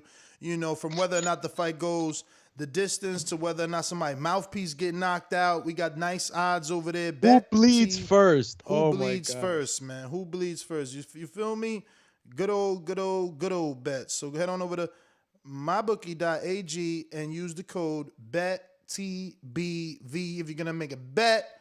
Costs you absolutely nothing, but TBV gets a little kickback.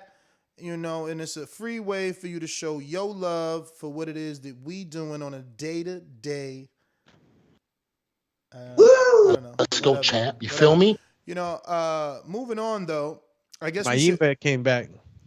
No, let's get to some of these undercards predictions. You guys trying to get out of here without making predictions? I see what y'all doing. Ooh, why you putting the limelight, champ? Who you want me to pick? Man. I see what y'all doing. Let me just pull up the facts. What we Micah got started it. She like, who you got, Doomy? So I I'm know. going Jake.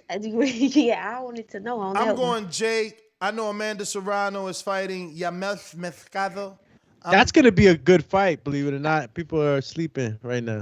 Which one? Amanda Serrano versus Yamilet. Yamilet. How you say it? Say it again. How you say her name? Yamilet. Yamilet. Yamilet. That was good. Yamilet. I'm gonna say Yami. Yeah. So Yami is fighting Amanda Serrano. And I'm going to go with Amanda. Ivan Branchek is fighting Montana Love. This is a fight I don't know who to pick. Like, I feel like, what's your gut telling you? That Montana's going to get pushed. I don't know that he's going to, like, I don't know, is he going to be able to beat that adversity? Like, can he get past that adversity that is Branchek? I don't know. So this is a great fight that I don't even have a pick for you. But obviously, Branchek is the favorite, you know? And, then we got the Daniel Dubois and Joe Cusimano. I'm going obviously Dubois, but a knockout. I mean, obviously, but I know want to he's see. Just coming back. No. He beat back Dondinu in 2 rounds on a comeback. Yeah, but whatever. Back Dondinu. Say the name again. That's the name that you say so well. Bogdandinu. Yeah. He come on. You think he was a live one? I mean, the only dudes to beat him is Kurbet Pulev and Big Baby Miller before him. And Big Baby Miller, you know, you could argue that he was on some stuff and beat him. He was basically just a punching bag. I mean, you know. All right. All right. So you say KO style?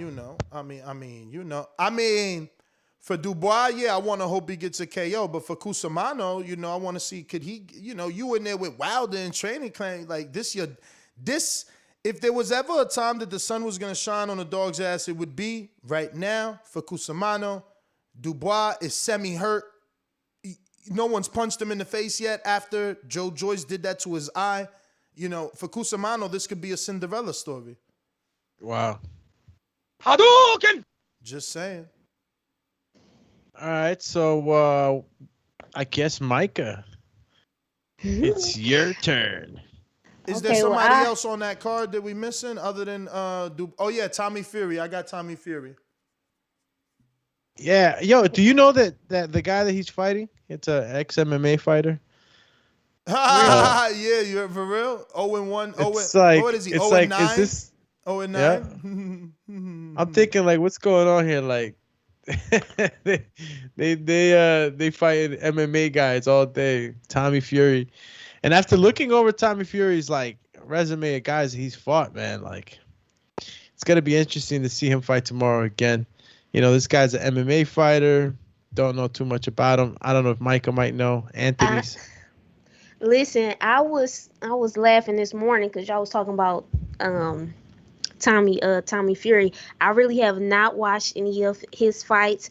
I'm not gonna lie to you. When I looked, I was like, oh, okay, he part of the Fury family. He looked, you know, nice on the eyes as far as, you know, with the ladies.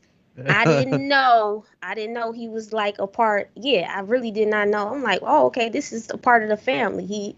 To me, it wasn't like. It didn't. He doesn't look like a fighting man. It never clicked. Right.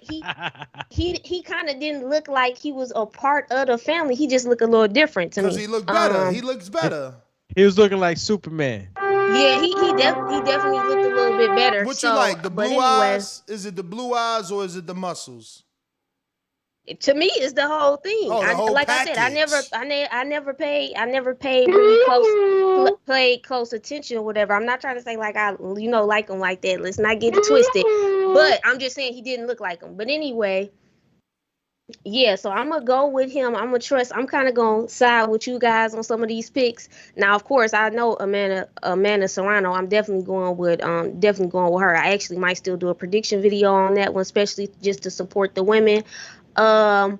once again, the the press conference, I really like, what's her name? Yami. Is it Yami? Yeah, Yamileth Mercado. Yami, I liked her outfit. I'm a lady guy, so listen, I pay attention to what you got on. Her outfit was very cute, the little nice jogging fit, Mexico. I loved it. You know, the black. That was really cute. I really want that to be a really good fight. I feel like, you know, just by looking at her, she seemed like she's ready. You know, but anyway, I got Amanda on that one. I'm going to go with I seen a little bit of Montana Love. Okay, like Ness said, I was watching a little bit of them earlier before I got on the show. I feel like that could be really good. That's the reason why I might buy it. Because at first, I'm not gonna lie, I was like, I don't know if I'm buying this. Because like I said, that 75 last weekend, and listen, the Queen got other things to do, so I didn't know if I was gonna get this one. So we'll see. But I'm gonna side with Ness. I'm gonna trust Ness and his excellent boxing knowledge with his picks. Whoa. Ness, who you had on Montana and Ivan? I ain't picked nobody on that. You ain't picked nobody, right? Nah. All right, I'll tell you like it is. I said the favorite is the favorite, though. The favorite is the favorite. That's what I'm saying. If you pick all A sides, that's basically what y'all got. Yeah. Micah already got the Jake Paul out of me. I was gonna wait to pick on that too, because I was still contemplating, but you know, who knows in the next couple of days what could happen. But as of right now, because of the chink I saw, I got Jake Paul beating Tyron Woodley. If I had to call the fight, oh man, it's gonna be it'd probably be KO, man. Yeah, I think Jake's man, too big. yo, it's crazy, man, because this kid's doing it, man, and it's the Jake Paul show right now. Amanda Serrano is the favorite. You already know I rode with Amanda.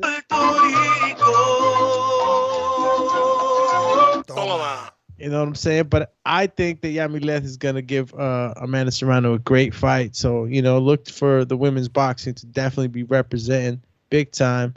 And definitely make sure you catch that fight. Yamileth Mercado is going to bring it fashionable, like Micah said. Daniel Dubois, obviously, is the favorite. Damn. He's a big favorite. I wonder what MikeBookie.ag is looking like right now as far as their odds. Don't forget to use code BETTBV. Daniel Dubois for me on the Joe Cusumano. But you know, as of late, bro, you know, there's been upsets, man. You just don't know these days, man, especially in the heavyweight division. Also, given that Dubois has an injury, doesn't even necessarily got to get knocked out or anything like that. But you know, if that eye hasn't fully healed or is a type of fracture that was maybe susceptible to another fracture in the future, if the hard enough impact, you know, might happen. I don't know. Anything can happen with an injury like that. So you just never know. But I'll stay with Daniel Dubois. Hopefully, you know, they trained in a way where they are going to be very careful with putting that side forward or, you know, taking these risks right now. Hopefully they can get by without refracturing it, because it is the heavyweight division. These guys punch hella hard. Montana Love, Ivan Barchak. I'm going to go with Montana Love. I think he's going to bring the flavor. He's going to be in there real, you know, real loose. You know, his style of fighting is, you know, it's fun. And it's stylistically to Barchak, I think it's going to be a problem. I think that if Barchak allows Montana Love to get comfortable, it's going to be, you know, Montana Love's going to be picking him apart. It's going to be up to Ivan Barchak to see if he can nullify, you know, the boxing style of Montana Love, but I'll still stick with Montana. And Tommy Fury versus Anthony Taylor, which was an MMA fighter in I don't even know what organization, so I can't say enough about him, so I'm just going to go with Tommy. Tommy's shown to struggle with his last guy a bit. When I mean struggle, you know, he went the full distance. He won by points. But he was taking some hard shots. You know, the other guy was taking a risk at times and able to land, you know, a hard shot. So I don't know, you know, Tommy, I'll pick Tommy, but you know, Tommy gotta be careful, man. He looked like he could get hurt by a more skilled guy after that last fight. And that's pretty much it. Anthony Taylor, Pretty Boy. That's the guy's name. Pretty Boy about to get slapped. Call him sleepy time. Sleepy time. Sleepy time. Yo, you got to that Majin Besecond super chat where he says ban the WBA? Well, the one I'm reading is hashtag cancel WBA, right? Yeah. All right. Bunch of crooks. Look at this clown trying to clean up his mess. Ban the WBA. Wow. Man, I'd hate to be on your bad side. You're a meanie. Yo, next one is from Charles Tiller. All right. So Hey, what happened? I ain't got it. Refresh. You know, my computer is giving me the rainbow circle of death. But Charles Tiller says next. Check into Shaq TV. Get all pay-per-view and Dazn for free with your cable package. $99 every 6 months. Need high-speed internet, though. With your cable package. What's it called? Right? It's called Shaq TV. Shaq TV. But he said with your cable package. What? Yo, Mad Bent 100 in Kansas City. Says Woodley stops Paul. Real fighter's mentality. Say what? You better make that bet on my bookie.ag. Code bet TBV. Because that's a lot of money. Woodley's a super underdog. If you pick the round, you really gonna make a lot of money. To knock him out. Lot of money. All right. Well, Mad Bet came right back around and said Woodley punching back, unlike the others. Oh yeah. Let's see Woodley cut that distance. Let's see. I'll be him get it honest on with there you, on the like bigger man. the pad work that I'm seeing from Woodley, you know, and I think the coach is the same coach that trains Floyd, right? Or works with Floyd. Is that the guy working with? Oh, you talking about Dre the Great or something like that? Yeah, because I know Pedro Diaz there too, and it's crazy because the way Pedro Diaz, as Tyrone told the story that when he spoke to Pedro Diaz told him from the front, like, "Are you here for the show? Are you here to win?" Like, I ain't gonna train you if you're just here for this paycheck. You know, if you want to win, I got you. And yeah, he's training with Pedro Diaz, but the pad work is one thing, man. I haven't seen enough sparring. I got to see a little bit of a clip earlier with one of Pedro Diaz's prospects or future prospects. And the guy was tall. I think he's a cruiserweight too. I forget the guy's name, man. Damn. I'll look it up in a little Jake bit. out But here sparring with cruiserweights, BJ Flores, cruiserweight, J. Leon Love. Come on, man. Nah, but this guy that he was working was pretty good. So, but I would like to see him use like a peekaboo style, you know, on the inside. Ooh. Yeah. Woodley? Yeah, Woodley. I think that style would have suited him best, man, because he's very explosive with his legs. He's able to dart in. And obviously, I wouldn't even have him boxing like that the whole time. The way I teach is different. You know, I use different styles for different ranges. But that I would like to see that. You got a super chat, Doomy. Jaime Nieto's next. Come on, Doomy. You need to do like Ness said and get on the alpha brain. Just kidding, champ. You the man. Yo, I am gonna try that. I told you the other day, Ness. So I'm like, yo, Cobra. They attacking yo, Mike Micah over boxing there. out with a little fruit fly. Yes. You know what I'm saying?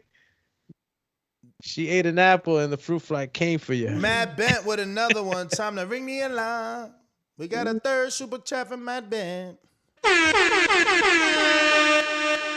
Triple combo. He says, "Love conquers all." The Russian damaged. What Russian is damaged? Is he saying Bernchik? Branchek? Oh wow. Oh, Love, Montana Love conquers all. Oh, Love wow, conquers all. That was nice. Good play on the words. But wow, is Branchek damaged? The Russian damaged. Damn. I don't know if. And I think his style calls for like crazy fights. I think the last fight wasn't it like a little bit tough on him. I know he was in a war. I mean, a lot of the times he gets into wars because that's just the type of fighter he is. That's Pedro Diaz's fighter too, right, Ness? Who? Ivan? I'm not sure, man. Once upon a time, he definitely was trained by him, but I don't know. I didn't see him none of the times I was down there. Freddie Roach, I think he might be in there. What were we just asking? So, Coach, Coach, what's your name, man? Fuck. Call him Coach. But Coach Miami says Tyron was training because his fighter sparred Tyron, or Tyron trained in his gym for a day or whatever. But he said Tyron was training with Gerald Tucker and Pedro Diaz. And he brought in a pro by the name of Gaspard Pierre to spar with Woodley and a couple other guys who gave him that work, champ. Coach, what's your first name? Steven. Coach Steven. Coach Steven. And you're based out of where? Send me that info, man, so I can let the world know. I know you're like in Fort Lauderdale, something like that. Yo, it's crazy. What's that? Nah, that people really Really what? believe that Jake Paul's gonna win. Like, and the thing is that the competition keeps getting a little tougher. Like I just told you before earlier, I put Tyron Woodley ahead of Ben Askren. Bro, that's what I'm saying. People don't know what they're watching, so they're like, "Oh, this YouTuber, this is whack." But the thing is, show me Floyd's first fight. Show me Floyd's second and third fight. Show me Shakur's first and third fight. Show me anybody's first, second, and third fight other than Canelo Alvarez, who fucking fought Puppet Vasquez.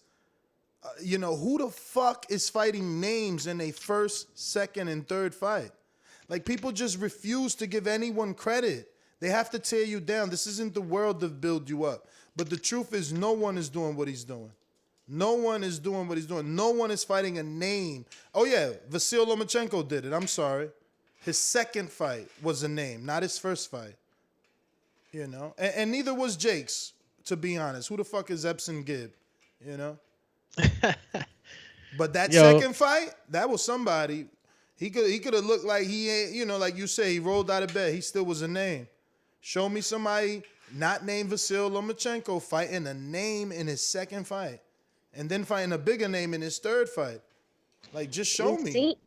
The thing is, though, with Jake, though, I hope they taking him serious, because you could tell, no, he's really training and stuff like that. So they got to make sure. Like, I hope Woodley, don't underestimate, because I feel like with the Paul brothers, you have to be careful with them. And he's taking the boxing serious, and you could tell he really focused. Like, so. You've seen him. You know how strong he is. Exactly. Do you know what everybody says? So he's in Coach Steven is in Hollywood area, but he's been training in Dora. Hollywood. At the Sky or the Doral. I don't know where that's at. Yo. Sky Boxing Gym. Oh, Sky Boxing. Jaime Nieto on the Super Chat says, I got Jake Paul. Woodley may get slept. MMA striking is completely different than boxing, and he's a part-time fighter. Spends more time on TMZ. Oh! And he's talking Woodley's more on TMZ? Yeah, he said Woodley might get slept. And then he immediately turns around, and you got to hit him with the bell, champ. Triple combo.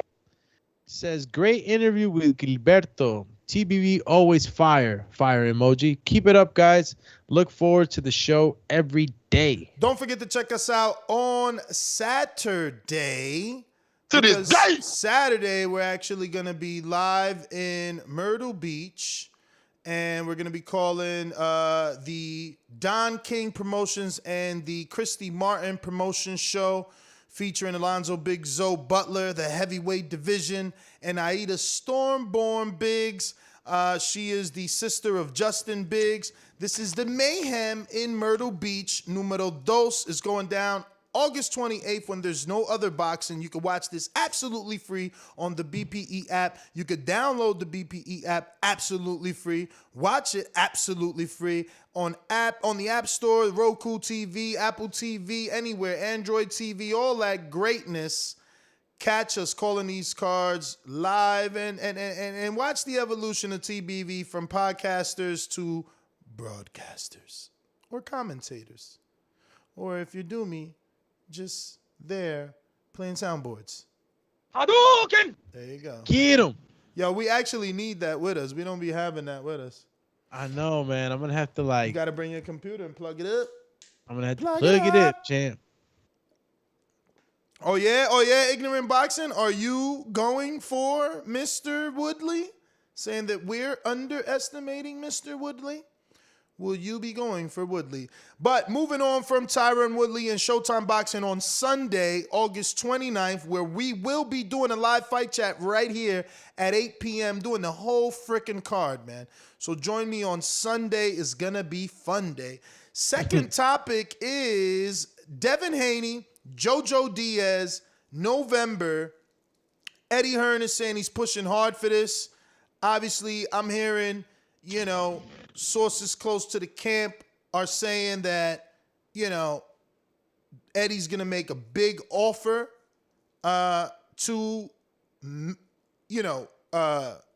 MTK for that fight, Say what? Yeah, because obviously Golden Boy wants Jojo Ryan, but it ain't happening.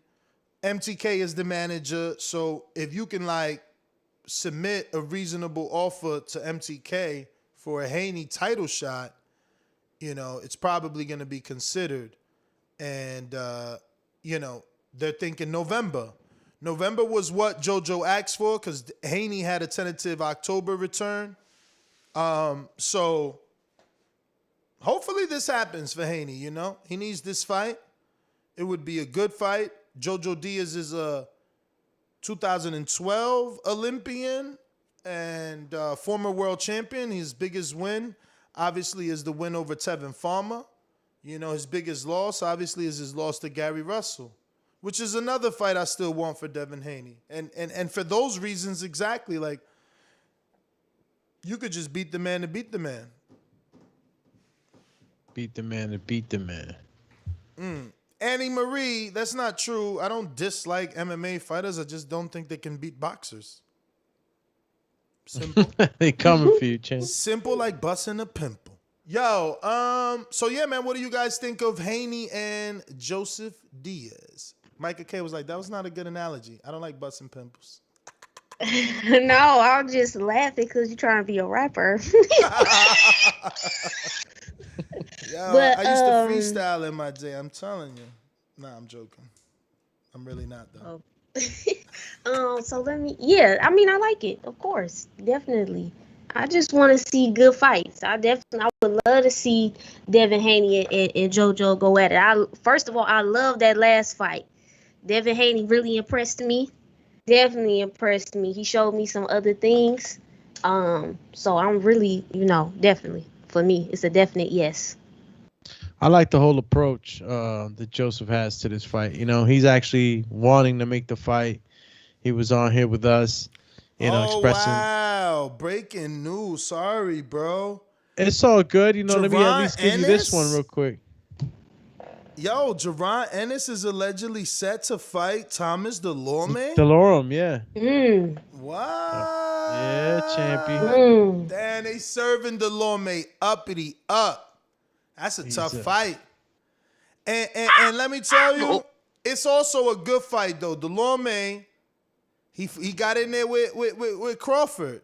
He's been in there with some decent welterweights at this point. And I think he lost to Ugas. He might have dropped Ugas. Do y'all remember? I think he dropped Ugas. Who? Who? Delorme? Yeah. Yeah. Y'all sleeping out here, man. This ain't a bad I gotta fight. go back on that. This ain't a bad Look fight. at this guy. Yeah, no, listen, he gave Crawford a decent fight. It was for a vacant title. Know what I'm saying? And who else he fought good? Jesse? Ain't he fight Jesse good? Damn, and Tree said he gonna get slept. He been slept twice. He lost his last two to Jamal James by unanimous decision and to Stantinius by unanimous decision. It's cash out time. I'm big on boots. So He ain't get a win in a minute. Damn, this ain't what they needed to give, but it's a name, but damn. I mean, his resume, it looked like a Christmas light, man. Red and green. Like, damn. who would you want Boots to fight right now? I mean, this who it is. I'm not even this who it is. You know what I mean? What could you do? Delorme is 28 in the world. 28 in the world, which ain't bad. Ain't that? You know, I mean, it's a building fight, man. It's a build. And let me tell you, Delorme is fresher than Robert Guerrero, and I was just saying, fuck it, give Robert Guerrero the boots fight because he beat. I don't even want to hear about no building them up fight. He need to be. I want to know what this does for him. What you mean? It gets his name. Nobody don't know him. You see every time they try to talk about, they don't know him. And they know him. Who don't know him? If they know him, why you ain't go see him yet? Line 6, Reed know him. Everybody know him. You see that? Everybody know Boots. If Give my boy his chance, man. I mean, who versus who? He ain't in the top 5. Only in mean? one He sanctioning top body. 4 IBF. Only in one sanctioning body, and that ain't number 1. That ain't mandatory Well, you know status. the Skrilla ain't quite there to be paying all these, but he's number 8 at the WBC, All I'm saying, 7 at the ring. Listen to me. All I'm saying, he needs this fight to keep moving in the right direction. He's not number 1 in any sanctioning body, so he ain't ready for nobody. He ain't number 1. If you wasn't fighting Thomas Delorme, who would you set Boots up to fight? That's my question. Like, what's another name? Who would fight? You need to fight. They need to give him. I mean, I like the Van Heerden fight again. They never finished that.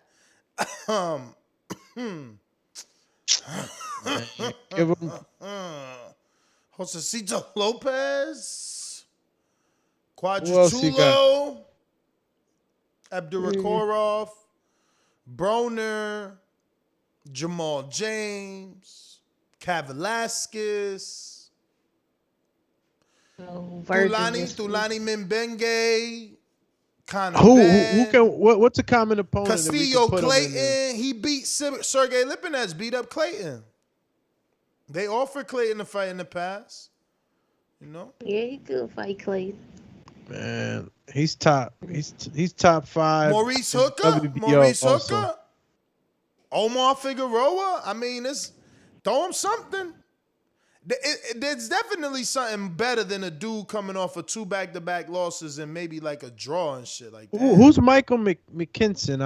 That's That's the dude that beat my man's in man. He fucking beat my man from the UK, man. He beat my man from the Too Slick. What the fuck is his name? Isn't his name? He beat Luther Clay, lost to Too Slick. Too Slick's name is... Man, what I'm seeing here is Premzola Ronowski. I can't remember, man. I can't remember. If you That's go the to last guy Dickinson, Michael McKinson fought. Nah, and the one before that? Chris Congo. That's the one. Fucking Congo shit the bed. He would have beat McKinnon. He could have been a Crawford opponent, man. He had the WBO like Oceans title or some shit. Wow. Yeah, man. He lost to McKinnon. Why they can't give him Michael McKinnon so he could climb up on that? Give who? Ennis? Ennis, yeah, because Ennis is number 5 on the WBO. McKinnon is with Matchroom, and they ain't putting him nowhere near Ennis.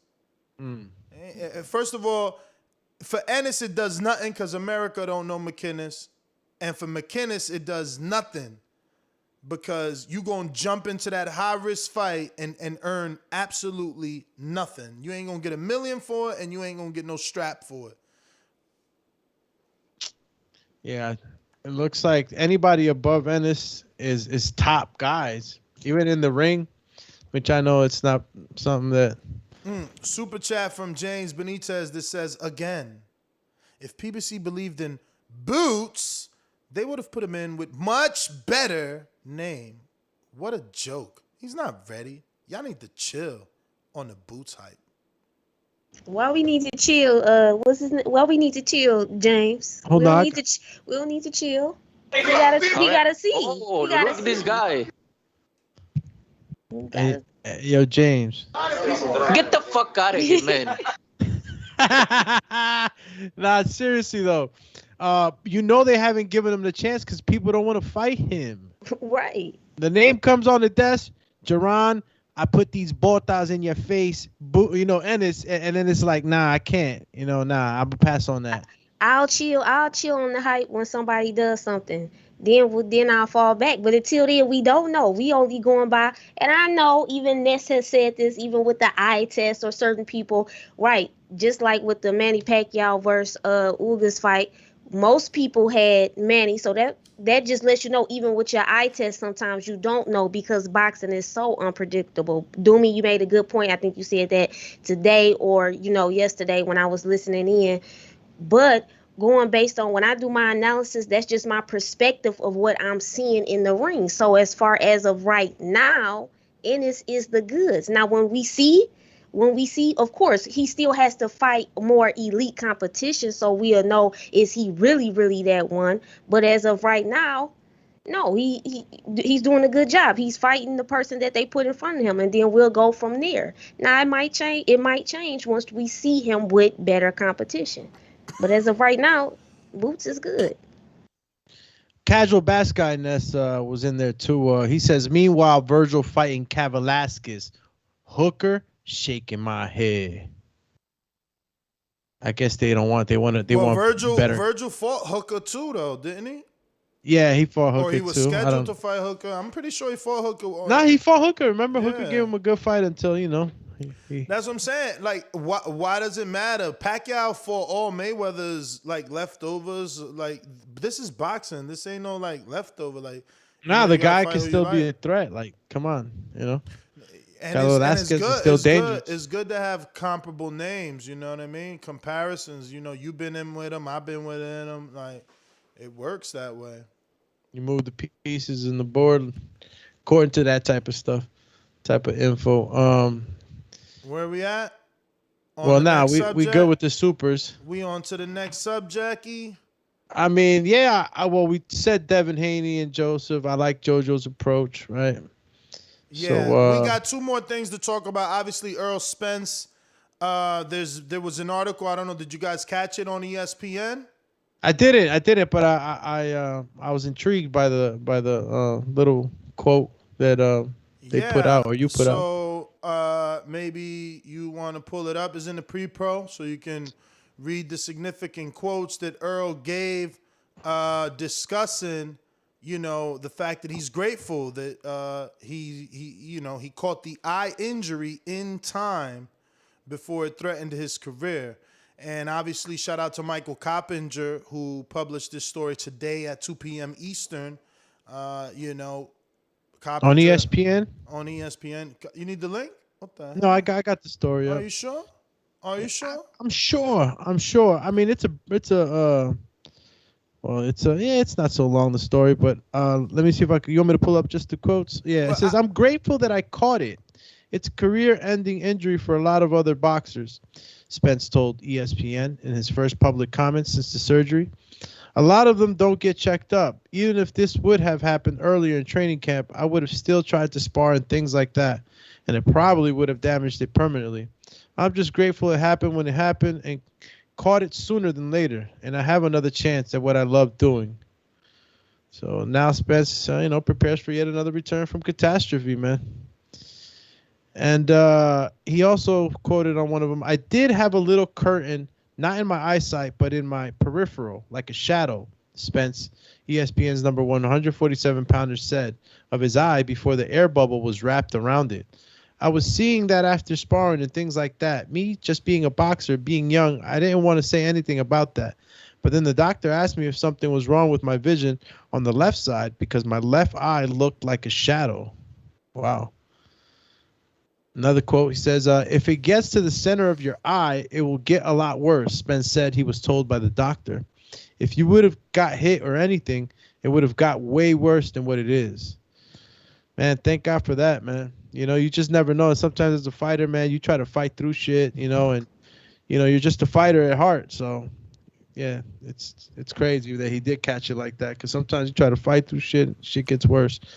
He goes on to say, there was a UFC fighter who had the same thing, and he started training too early and lost his eyesight. He went blind in one eye, Spence said, of the former UFC middleweight champion, Michael Bisping. Yeah, man, Michael Bisping's eye, you look at him, it's like, whoa.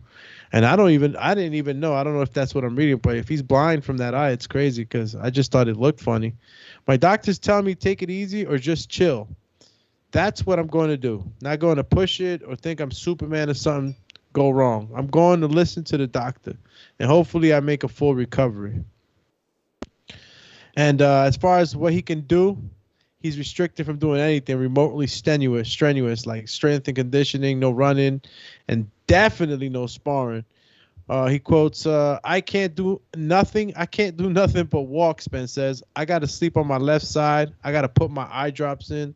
I know I can't spar for probably like 2 months, but I'm optimistic about when I can start jogging. That's not bad, 2 months.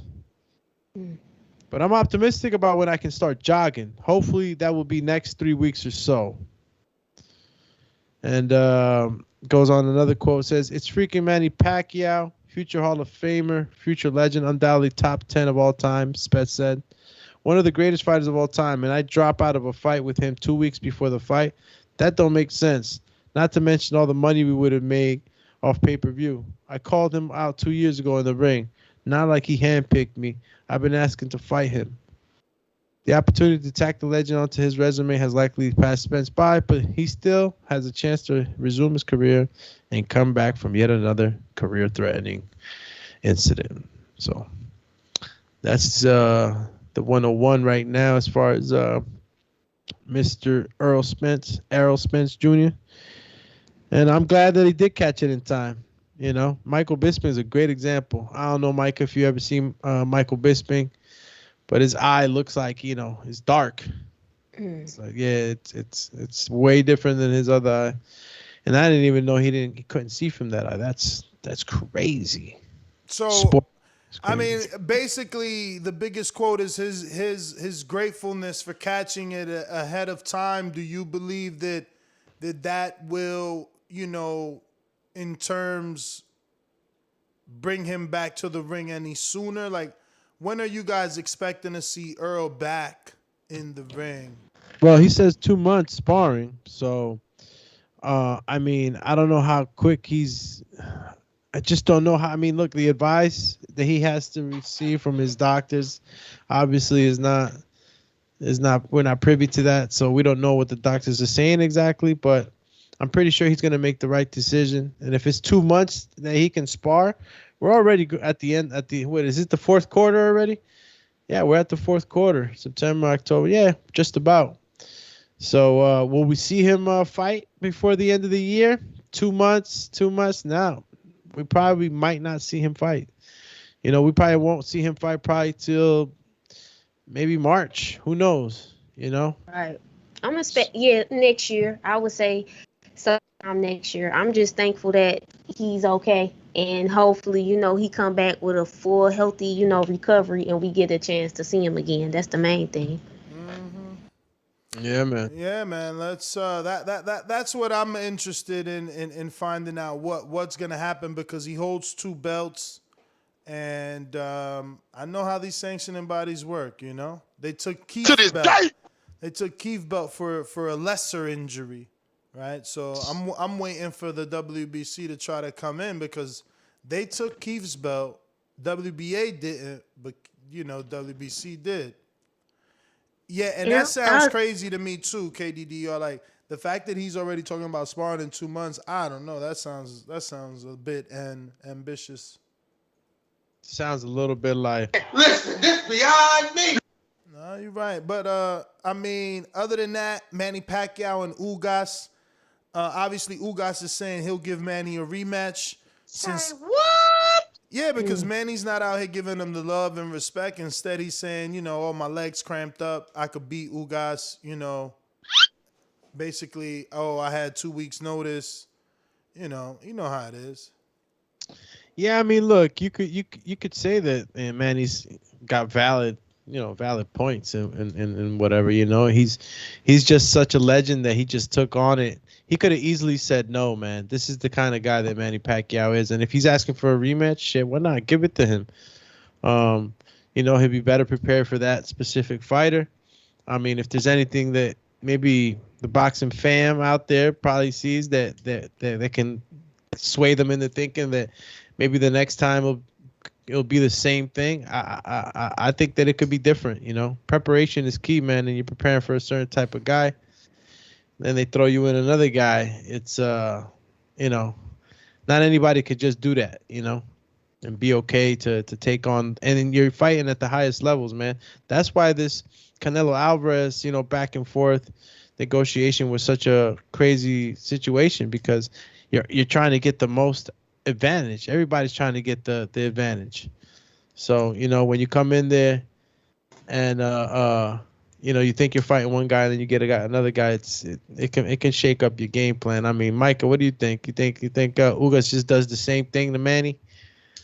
Right now, based off of what I saw last weekend, Manny did not look like himself. I didn't see him moving the way nothing compared to, I'm talking about with Keith Thurman, the way Manny was moving with Keith Thurman, then going back to this fight from last weekend, I think it's time to let it go. I think he needs to listen to his wife and kind of, because I don't see it. But once again, it is, you know, respect to Manny Pacquiao. He is a living legend. I got a lot of respect for Manny Pacquiao, the things that he's done, and just I love the fact that Manny Pacquiao even given, you know, with Spence, they was about to fight, that couldn't happen then with Ugas, but I just don't see it.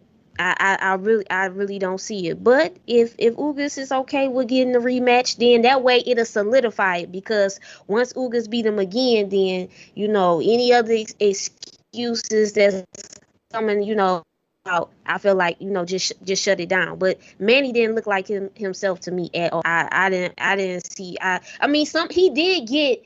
Now I'm not gonna lie, he still got some nice hits on Ugas and stuff like that. But that fight, it was good, but I don't even know if I want to see a rematch. I think Ugas did a good job, but we at our house, we was like, okay, Ugas, you know, kind of let your hands go a little bit more. The double jab was there. He utilized the double jab, excellent. Ugas did really good with that. It's the right hand was there, you know, but it's like, I could let it go, you know, for me. He ain't but doing hey, enough. He ain't doing enough. He yeah, didn't impress it's you. like, I was watching that shit like, bruh, are you gonna do something else? Like, that shit was corny, man. But going back to this overlooked Delorme Ennis fight, it does say that Castillo Clayton was considered, but they chose Delorme because of his resume. So once again, who you fought matters. Tough guy though, Delorme. So I mean, I expect him to you know, make Jaron do a little extra. You know what I'm saying? He's gonna get pushed, but I just see Jaron still doing the same thing, man. Hopefully, after Thomas Delorme, they give him a shot, you know, or they put some of these top guys versus each other. I mean, I know it seldom happens, but you know, you can put these guys at the top. You know, I know we mentioned Virgil versus Jaron at one time, but any of the guys up there, man, you got to give this kid a shot sometime. And you know, he's already top 5 in 2 of these sanctioning bodies. Yeah. All right, I'm gonna go ahead and open up these phone lines. I think we got one super chat, maybe. If not, one. Matt Bet says Manny has no points, just a loss and excuses. Yep. Let me get out to real quick our sponsor. Shout out to all our truck drivers. Stay safe on that road, and remember. These calls are brought to you by Big Rigs Trucking Agency, experts for all your insurance and trucking needs. For quotes and consultations, visit us at brtagency.com or contact us at 908-943-6918. All right, we're going out to Jordan Carter, Seattle, Washington. What up? Hello, what up? What up? How y'all doing? All good. What's up? Nah, shit, man. Ness, you a better man. What up? How y'all doing? Ness, you a better man, huh? What up? What's your bet? I'm gonna make you a bet like Jake Paul made Woodley. If Woodley loses, y'all give me a plane ticket to West Country and I'll fight whoever you want me to. If Woodley loses, I'm picking If Jake Jake Paul. If Jake Paul gets the win, I'm picking Woodley. I'm picking Woodley. I'm picking Woodley for the win. But if Woodley loses, so let's get to the point, man. Is that what you're saying? that the plane ticket is the issue? You saying you could fight if you got your plane ticket? I'm saying I'm not 100. I'm not 100, but I got the skills to get the win. Man, I hear you, and I'm not trying to pin you down to an answer, but you sound like you saying if you had the money to fly there, you would fight. So if that's the case, I can try and get that amongst the community. I'm sure the community wants another high-level heavyweight fight on the Border Wars card. We already got like 16 fights, but to add a high-level fight, I think we can probably get some people to pitch in. But that has to be the case. I can't be putting words in your mouth. That would be a splendid idea, and I'd definitely be down to do that. So again, I want to be clear so before I start trying to make this happen. You only need a plane ticket from Seattle to Wisconsin. Yep. Send me some tickets prices. Look them up. I It's got MKE. MKE is the airport code that you're coming All to. right, yep. All right. Looks like we got. Damn, I got to know this name by heart. I know who this is. Oh, word. I do, but I don't know. Like, I don't remember, but I know the name so much. There it is. It is. No comment. There it is. That's why, because it's fucking new. Mr. Albany Antonio, what up? Yo, what's good? What's good, yo? Good show so far tonight. Hey, yo, I just gotta say, man, Woodley really said that, man. Woodley really said that bet didn't apply to him when he shook the man's hand in front of the whole world. It's crazy, bro. After that, I was like, you know what? Jake is he's gonna murder this boy. Other than that, man, the undercard is gonna be great. Serrano's gonna, take care of that lady. And man, I mean, there's a lot of talk about who's fighting who. I mean, I wouldn't mind seeing. I mean, I heard there's some like rumors going on with Broner and Conor Ben. Is that true? That's just Eddie wants it. Yeah, man, that would be a good fight for Broner, man, because I would like to see Broner again, man. I think he's still got a little bit left in him. But other than that, man, good show, man. And, yo, Paul is going to put on a show, man. Good show. I'm out. All right. And I know you can do it, man. You got the. That's a tough fight for Broner, who don't let his hands go to deal with a young dude that wants to grind out like that. I don't know, man. Nah, Jerron's dangerous, though. Toughy. Little toughy fight. We got Steve in Chicago. Chicago. My town up in K-Town. Hey, Daddy, this a dollar beat. I drink soda, I eat pizza, I hang out with chicks all day. These fighters still can't beat me. They fighting every day, they in the gym every day. Just give me 6 weeks, and I got it. BoxingWords.com. You guys hear me? Yes, sir. Yeah, you guys covered a lot tonight. Good show. I was glad you had Mendoza on. A lot of the fans, it has to be expected, didn't care. But I look at it like this. At least we're hearing it from him, whatever it is he has to say. He is the man in charge over there. So that was a great guest to bring on. Shout out to Brandon from Houston for organizing that. So we can't be mad at that. The guy at least came on the show. So that shows me that he cares a little bit, right? Because if he didn't care at all, he wouldn't give you the time of day, right?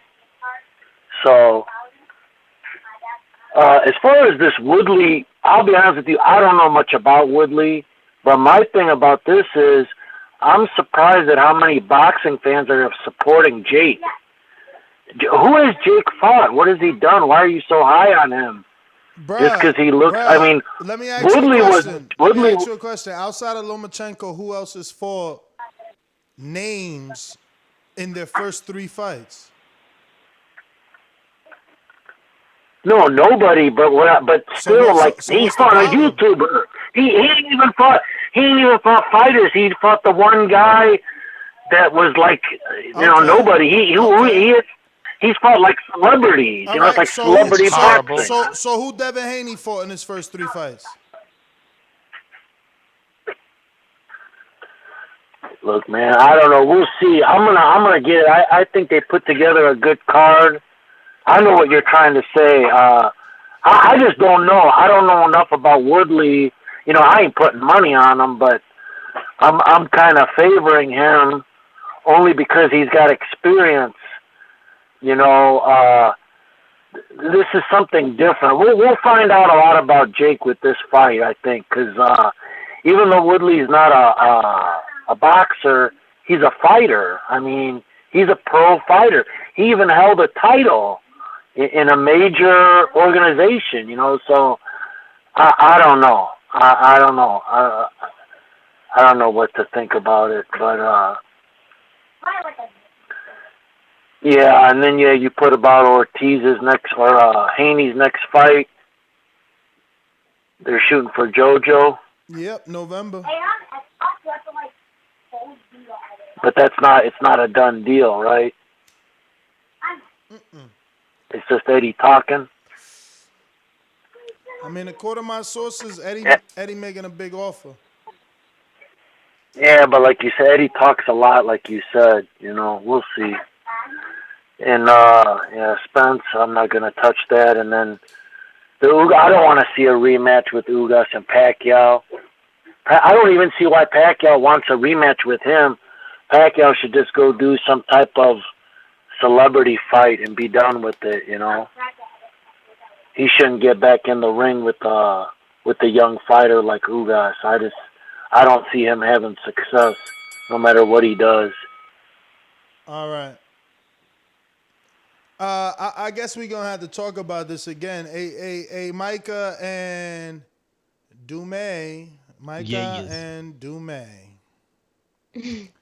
¿Qué pasa, Mufasa? Have you heard of Corey Muldrew? Corey Mountains of Mordor. Oh, is it Mordor? No, I have no idea. What did you say? I have Corey Muldrew. You're gonna have to tell me how to spell that. All right, champion. so I'm gonna just get. I usually don't use the Skype chat, but you know, wanting to show Micah and you at the same time who we Corey looking at. Muldrow, right? Corey Muldrow. There it goes. There's the link to this gentleman, Muldrew. Mildew. Yeah, like mildew, but Muldrew. Muldrow. Yeah, mildew. Dang, he called them. And this guy had 2 years of inactivity before he fought Gervonta Ennis on his pro debut. And after he fought Gervonta Ennis, he retired. He's never fought again since 2016. So what you're saying is that my man Ennis retires cats. Now this dude, his name is Luis Ramos. Have you heard of him? Luis Ramos. No. Here's his box right here. Because he Not never off the bat. he never won a fight either.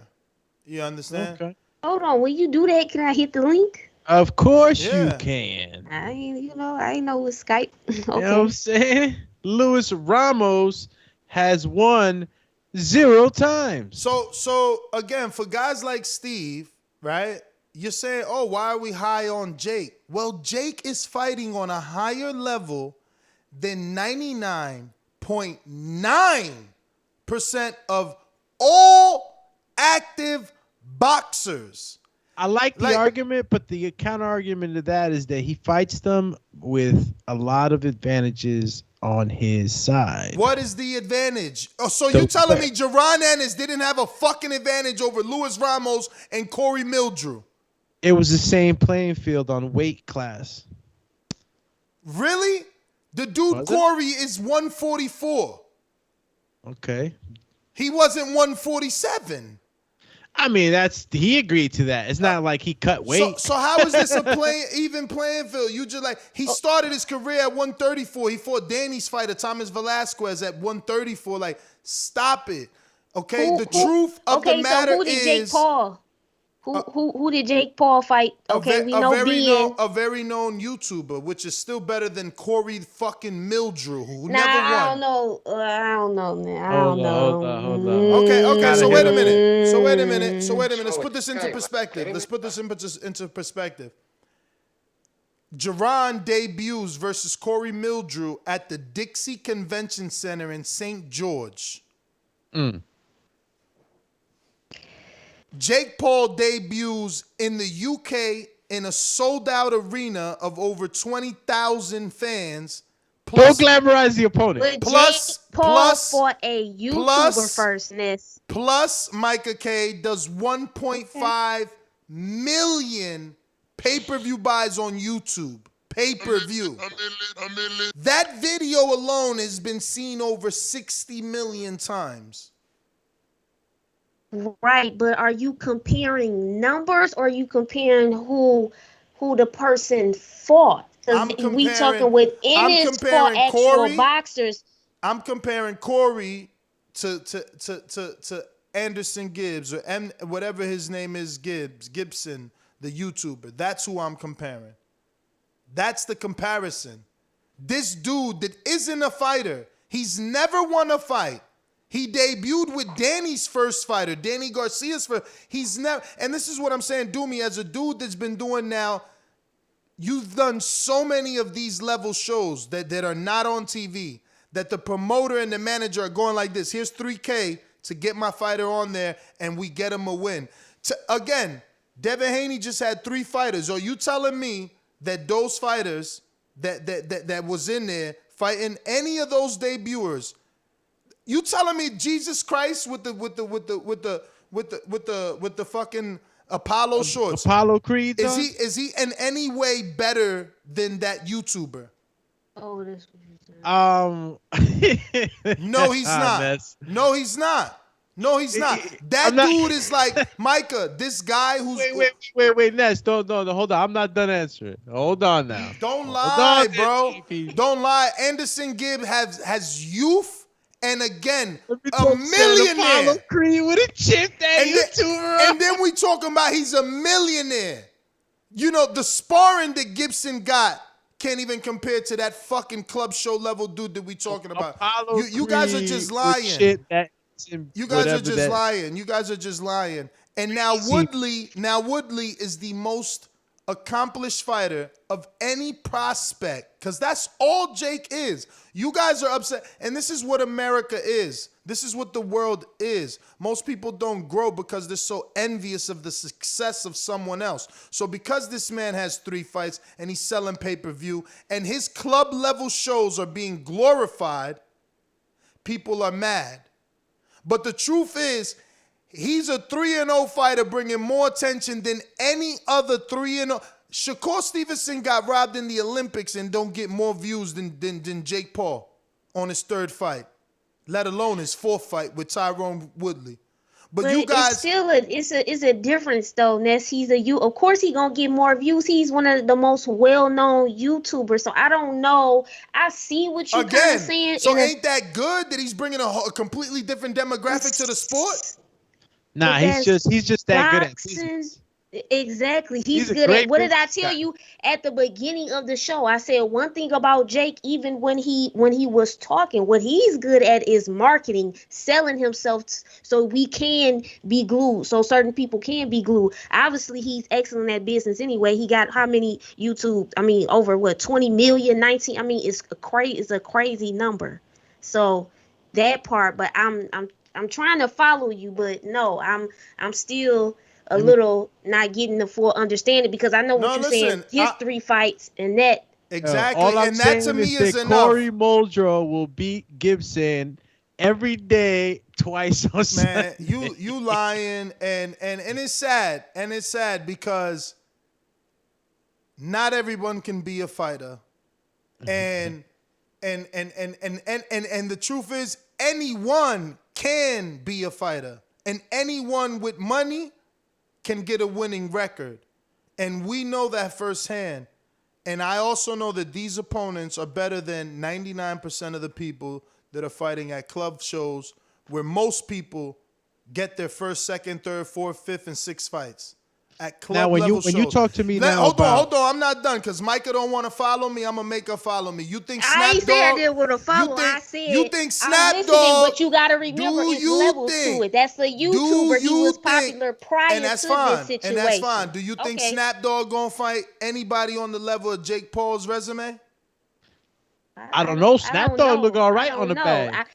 I gotta I gotta follow Snap with the boxing, so But again, I don't know yet. do you think he gonna come in here and his first fight is gonna be a popular name like Jake Paul chose?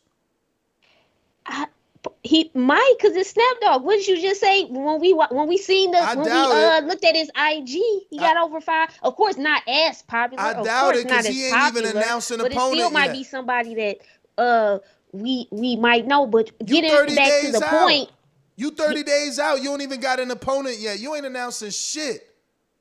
Okay, well, I gotta follow that one more. So I'm just saying, I'm taking your word on that. The poster say September 30th. So like, if the poster says September 30th, you ain't got an opponent yet. Come on. I'm just saying, I never seen nobody other than Loma doing something like this. If you just go to BoxRec, go to any. Look, you want me to go to Earl first fight? Y'all want me to go to Earl? No, it's true. You want me to go to Pacquiao? There's not that many people that got fast pace. Oscar De La Hoya? You want me to go to any fucking favorite fighter of yours? We go to Mike Tyson right now. You saying that Jake Paul's competition with his first 3 fights is better than most of your favorite popular fighter best 3 fights. I'm gonna reinforce Ness. I'm gonna reinforce your stand. I'm gonna reinforce your stand. I'll go to Canelo Alvarez right now, and you tell me who's tougher. Brandon Snapdog is a Detroit rapper from Detroit. Brandon, the producer for TVV, was asking who that was. Look at this. Let me go to Canelo's first fight. Hold on, real quick, man, because you put Corey Mildrew and Luis Ramos. But let's talk about the third guy, right? Because the third guy was Ben Askren. Mm-hmm. So that's the guy that, MMA champion, elite, all that other stuff. So the third fighter for Ennis was Deshaun DeBose, which I don't know who the hell he was. And he was 0-4 at the time. He's 0-8 now. So again, a career loser, but y'all want to give him. Oh, he's a real fighter. He got his boxer's license before the dude's Jake beat, so he's a real fighter. No, he's a real fucking loser. He lost 8 times and never won. Oh. Y'all the thing is that a lot of people never been punched in the face. They never been 3 minutes in the ring, so it's easy to discredit someone else that is going in the ring and getting punched in the face. But when you get punched in the face, I guarantee you going to respect that he got the balls to get in there with Ben Askren and Tyron Woodley. You don't. You don't. There's going to be amateur fighters in your gym that you will be afraid to spar with. Like, I don't want to hear nothing y'all talking about. Y'all don't know what y'all talking about. Loma the only other dude that did this. Y'all could say I'm trying to hype it up. Show me Floyd's first 3 fights.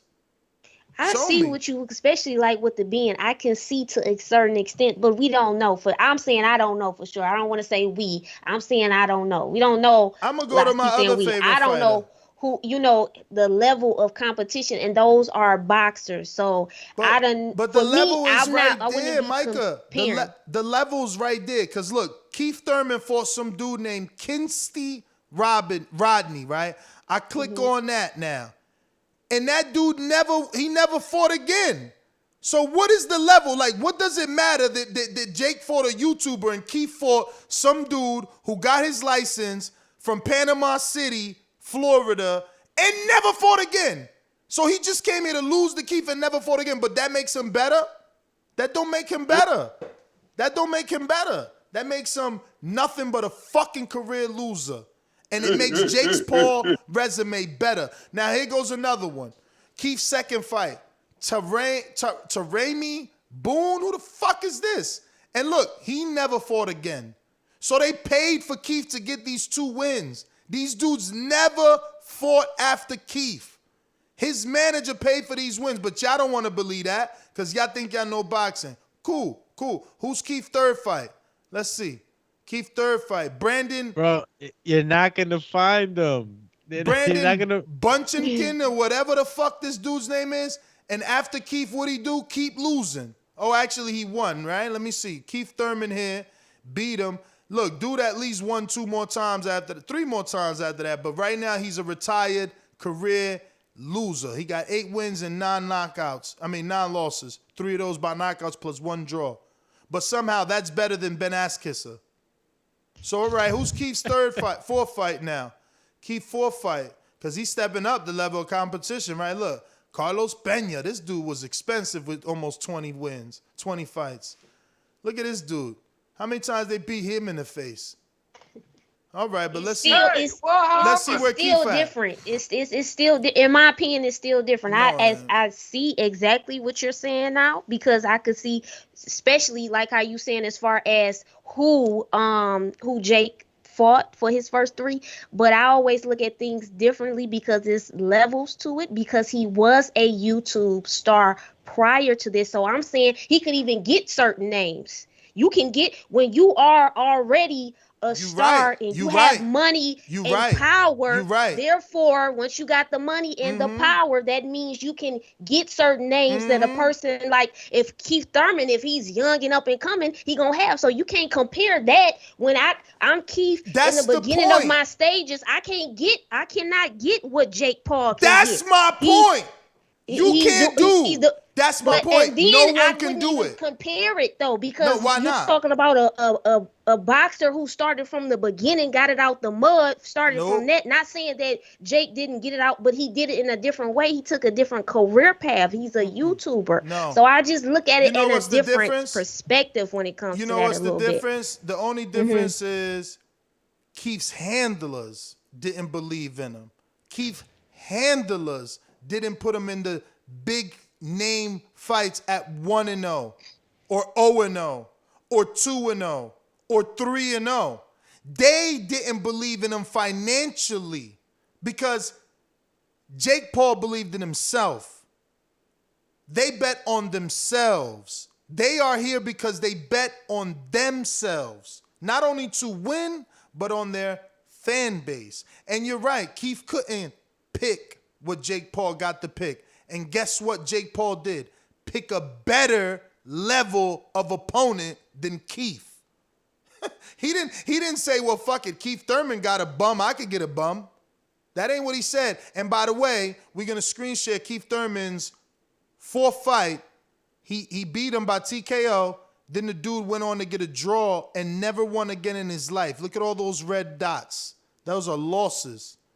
He's still losing. Last year, he still lost. But somehow you want me to say that just because you're a career loser and you have a boxer's license, you're better. No, you're not better than me. You're not better because you are a legit boxer. And what the fuck does that mean? Oh, I got my license before you and I've been getting my ass kicked for a career, so I'm a boxer? No, you're just a fucking journeyman getting your ass kicked for a check. Oh! You're getting your ass kicked for a check, and you want me to respect this resume more than more than my man? No, it don't make no sense. Yes. No sense. Yes, it's levels to it. All right, well, I'm gonna keep going down everybody's favorite fighter. I want to see who Floyd fought. Floyd Mayweather Jr. I want to see who you fought. Oh, Floyd. I want to see who Floyd fought. Yo, point taken. I want to see who Floyd fought in his first 4 fights. Fuck that. He the greatest. He TBE. Who he fought? Oh, he fought a debuter. Just like, so he right on the level of Jake Paul. Jake Paul debuted with a debuter. Floyd debuted with a debuter. Let's see. He fought Roberto. Okay, look, Floyd already beaten everybody we talked about. At least his dude went on to win after Floyd beat him. That's something. That's something. His second fighter, Reggie Sanders, he sounded like a football player. He was 1-1. Let's see what he did after Floyd spanked him. Oh, he went on to win a few times, but lose way more than he won. He got 47 losses, 12 by KO. All right? He got KO 12 times and he won 12 times. Yeah. Jerry Cooper was Floyd's 3rd fight. Let's see what he done. Jerry Cooper. Oh, look at that. Jerry Cooper went on to be 16-16-1. You know what I'm saying? Let's see. This is true. These are true journeymen. 4th fight was a debuter, so he went backwards. He right on par with my man Jake. Jake fighting a debuter in his 4th fight. Floyd fought a debuter in his 4th fight. Let's go. No. Let's compare. Let's compare. Let's not. I know. It's a difference. No, but I know what you what's said. the I know what difference? What's the difference? Floyd had all the money in the world. He had a silver medalist. He was signed to Bob. It's still. Yo, and guess what's gonna hurt? Hold on. You said Floyd had all the money in the world, but look, he had to get to the green print. He transitioned. No. It was still levels and layers to everything. No, you're right. You're right, Micah. But remember that Floyd was still a silver medalist, signing to one of the biggest promoters in the world, Bob Barum, at the time. You know he got an A, signing bonus. B, he got paid handsomely for these fights that I'm naming. Which, by the way, Floyd's fourth fight, the debuter, he's a career loser. He never went on to win either. But that's Okay, we gonna disagree on this one. Listen, I see, like I said, I see what you're saying to a certain extent. But when you're dealing with, because he was a YouTuber and how everything went. No, for me, I'm not going. I can't compare it that way. That's just in my perspective. I hear you. Meanwhile, but I see. Meanwhile, Chris Lovejoy became 19-0 with 19 KOs. Who's fighting tougher opposition? Chris Lovejoy or is it Jake Paul? But look, this is a dead conversation. It is what it is. I didn't even hear Doobie. I was trying to Doobie. At no point in your rambling, incoherent response were you even close to anything that could be considered a rational thought. That's the worst soundbite that you've ever made. That's the wackest. I cannot do it. Listen, and Micah keeps saying, right, that there's levels, and there's not just levels. There's a difference, and you got guys that are coming over from a totally different sport, coming into trying to be a boxer. At least these Germany men knew what they were doing already, be it though they lost or not. They were in the ring already, pure boxing. Tougher guys, they got the mechanics down. Even though Woodley's a champion in MMA, has all his accolades, can't take that from him. And I'm not going to compare him to a journeyman and say that the journeyman's automatically better, but the mechanics are in play, for some of these journeymen. So even though, we're familiar already here on the Boxing Voice with the traditional strategies on how to bring a fighter up to, a championship fight. They go through these guys. And rarely do you see guys fighting top guys in the beginning, when they're first starting out. So, guys like Lomachenko, Teofimo are guys that, you don't hear too much about. Like guys in the fast-paced track, it doesn't happen too often, and not all. And if it does happen as often, you want to argue that point. Rarely do you see them go all the way and become champions. So, let me get the Hawk in Maryland and wrap this damn thing up. Oh shit! Hold on a minute. Steve had a counterpunch. Sorry about that, Steve. Yeah. Yes. You hear me? You had a counterpunch? Yeah, you twisted what I was trying to say. Who cares about his first three opponents? I'm saying is Woodley is going to be the most accomplished fighter he's even come close to fighting. I said, I don't know. So what I'm saying is, why are we so big on Jake? That's what I'm trying to say. Because he's stepping up in his third fight, and he's bringing so much attention. Well, that doesn't mean he's going to win. But that doesn't mean he's going to win. Well, again, it just means he took it. Again, if you picking Woodley, put some money on it. Woodley's a big underdog. Big underdog. Well, we'll see. We'll see what happens. But that was my point. I don't really care. You could compare the first three fights, what you were trying to do. I wasn't saying that. What I was saying is Woodley's a real fighter. Those other guys weren't. That's my point. You just but we can't compare. We can't compare Jake. You making my point, champ. No other fighter other than Loma's getting in with this level of opposition so early. You making my point. It's age difference. It's age difference too. I mean, it's so many differences. I mean, it would take some time, but it's definitely age difference too. Because you're saying all I want y'all to show me one dude who fought a 39-year-old former champion. in his third fight or fourth fight. Just show me that.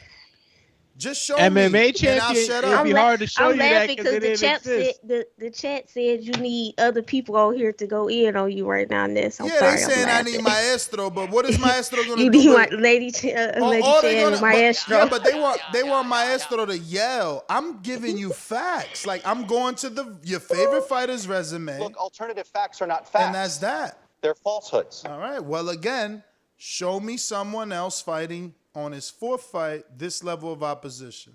Yeah, they can't show you because the MMA sport is still, still young compared to boxing, right? And this whole MMA crossover has just started. So I get it, though. You're saying fighting a champion, but it's not a champion in the sport of boxing. It's MMA, so there has its mechanical differences, bro. And even though that still can be an argument that he's fighting a championship-level fighter, that I could, I agree with you. He's fighting a championship-level fighter. Only thing is that fighter has to make so many adjustments in a short period of time. So it just gives him an advantage. If I start to make an algebraic equation out of this, like you'll start to see that the scales are a bit tipped and advantages on like Jake Paul's side, whether it be, age, reach, height, weight, whatever. And it doesn't matter, right? Because that Tyron Woodley knows exactly what he's signing up for, but they're still there. Well, Big Baby Miller was a kickboxer, and his first 3 fights didn't show that he believed in his kickboxing can transition into boxing. He had the same level of shitty 3 fights as every other fighter. His debuter also never fought again. So, I'm just saying, these guys are doing something great.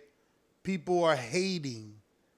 Maybe I misunderstood you, Steve, so you're not in the hating department. But there's people hating on Jake. And the way you said it, like, why do we believe in Jake? It's like, what do you mean? You got a guy that relocated to Puerto Rico to hold training camp, not the party. Like, show me the fighter that's doing that. And I'll show you a champion, though. One positive thing I can say about it is, regardless of how you feel about Jake Paul, he is putting more eyes into boxing. Exactly. Because boxing is not one of those. What the fuck? Bill Haney coming through in front of the millions. Uh-oh. Bill, it's cut Bill. that radio Bill got off in the back. The loop back Billy on. Bill on the really real. Hey. Hey. Oh, look at this guy. Let's see.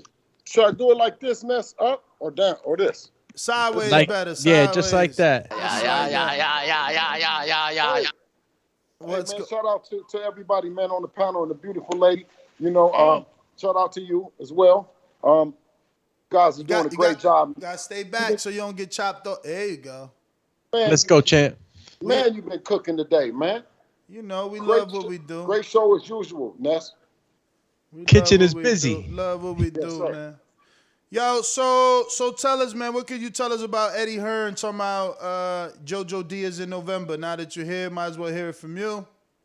Well, the best thing that we got going is the fact that Lion Ryan Garcia is doing his best to call out all the names, but don't make the fights. From what I'm hearing, through my sources, is that Dazn, Golden Boy, and Ryan Garcia have been pitching heavy to Dazn to make the fight happen with him and Jojo Diaz. But of course, that's what Golden Boy would want. Dazn is open, of course, for the Jojo Diaz Devin Haney fight, the Devin Haney Ryan Garcia fight.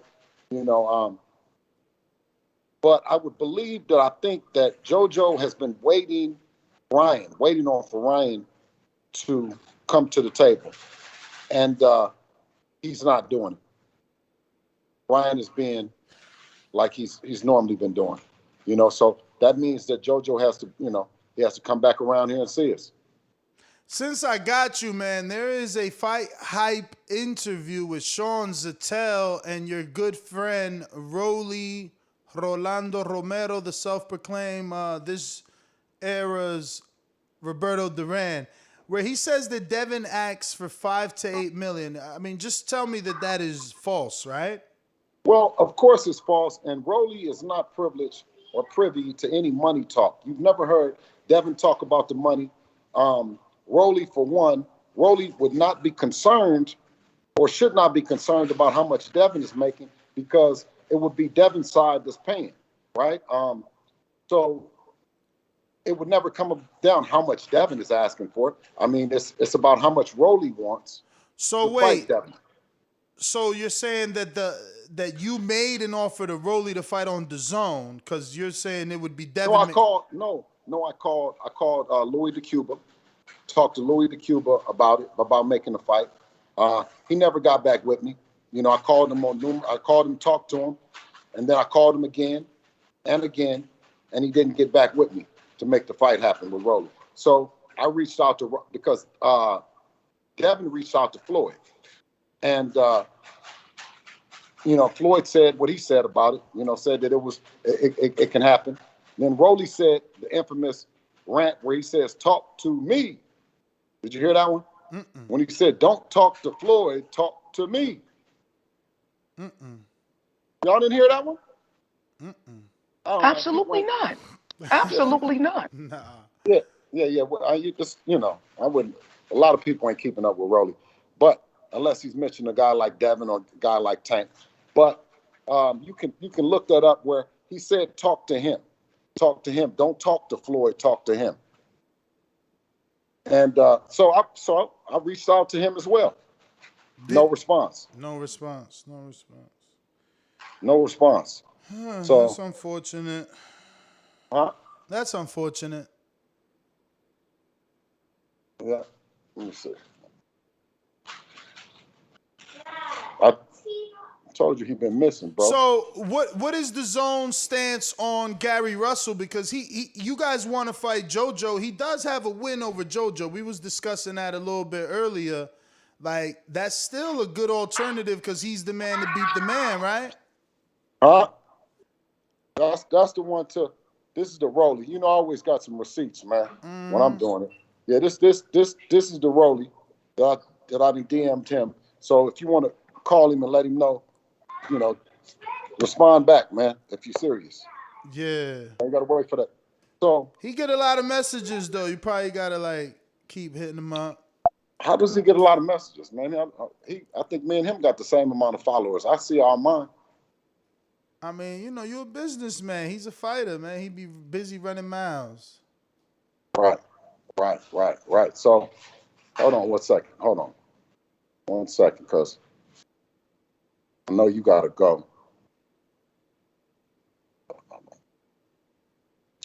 It's receipt time, champ. Yeah, man. Shit, man. So what else is out there for Dev? What else they approving on that DAZN side other than Jojo and Ryan? I mean, Devin is the best boxer in the game. You know what I mean? And I've always told you that time will reveal itself. He gets more respect from his peers than he actually gets from the casuals. The hardcore fans know it. They want to see him. They know about Devin. But a lot of the casuals, being that, they haven't been exposed to boxing in the way that the hardcores understand it. I mean, they know who Devin is. When you talk about the comment about the YouTubing that Jake Paul has so wonderfully did, and did a great job at it too. He's probably one of the YouTube boxers now that's getting a lot of praise for him marketing himself on YouTube, not as a boxer first, but then becoming a boxer. So in retrospect, and the difference between other fighters is they market themselves as boxers and then introduce their lifestyle. So, okay, hold on, bud. So I think Jake Paul has did a wonderful job at that. But when you talk about your debut fights and all that, a lot of these fighters that do debut, Dev started out at 17, but a lot of fighters that do debut would beat the shit out of Jake Paul's competition that he's fighting, and probably vice versa. The thing about it is that when you first come up as an amateur and you make your first pro fight, you don't have a lot of the attention, a lot of the fanfare that a Jake Paul has, that he came into his first fight with. So that's why you see the difference but we can admit that his opposition is tougher. No, his opposition are not even boxers. You pick a fighter, and I'm gonna go to his fourth fight, and you tell me, could that dude beat Tyron Woodley? Just pick any fighter. It don't matter who you pick. You can pick Muhammad Ali. What we haven't seen Tyron Woodley in the boxing ring yet. We've seen him in the octagon, and they're two totally different things, as we've seen with his last opponent that he had. Look at that guy. Look at the last guy he fought.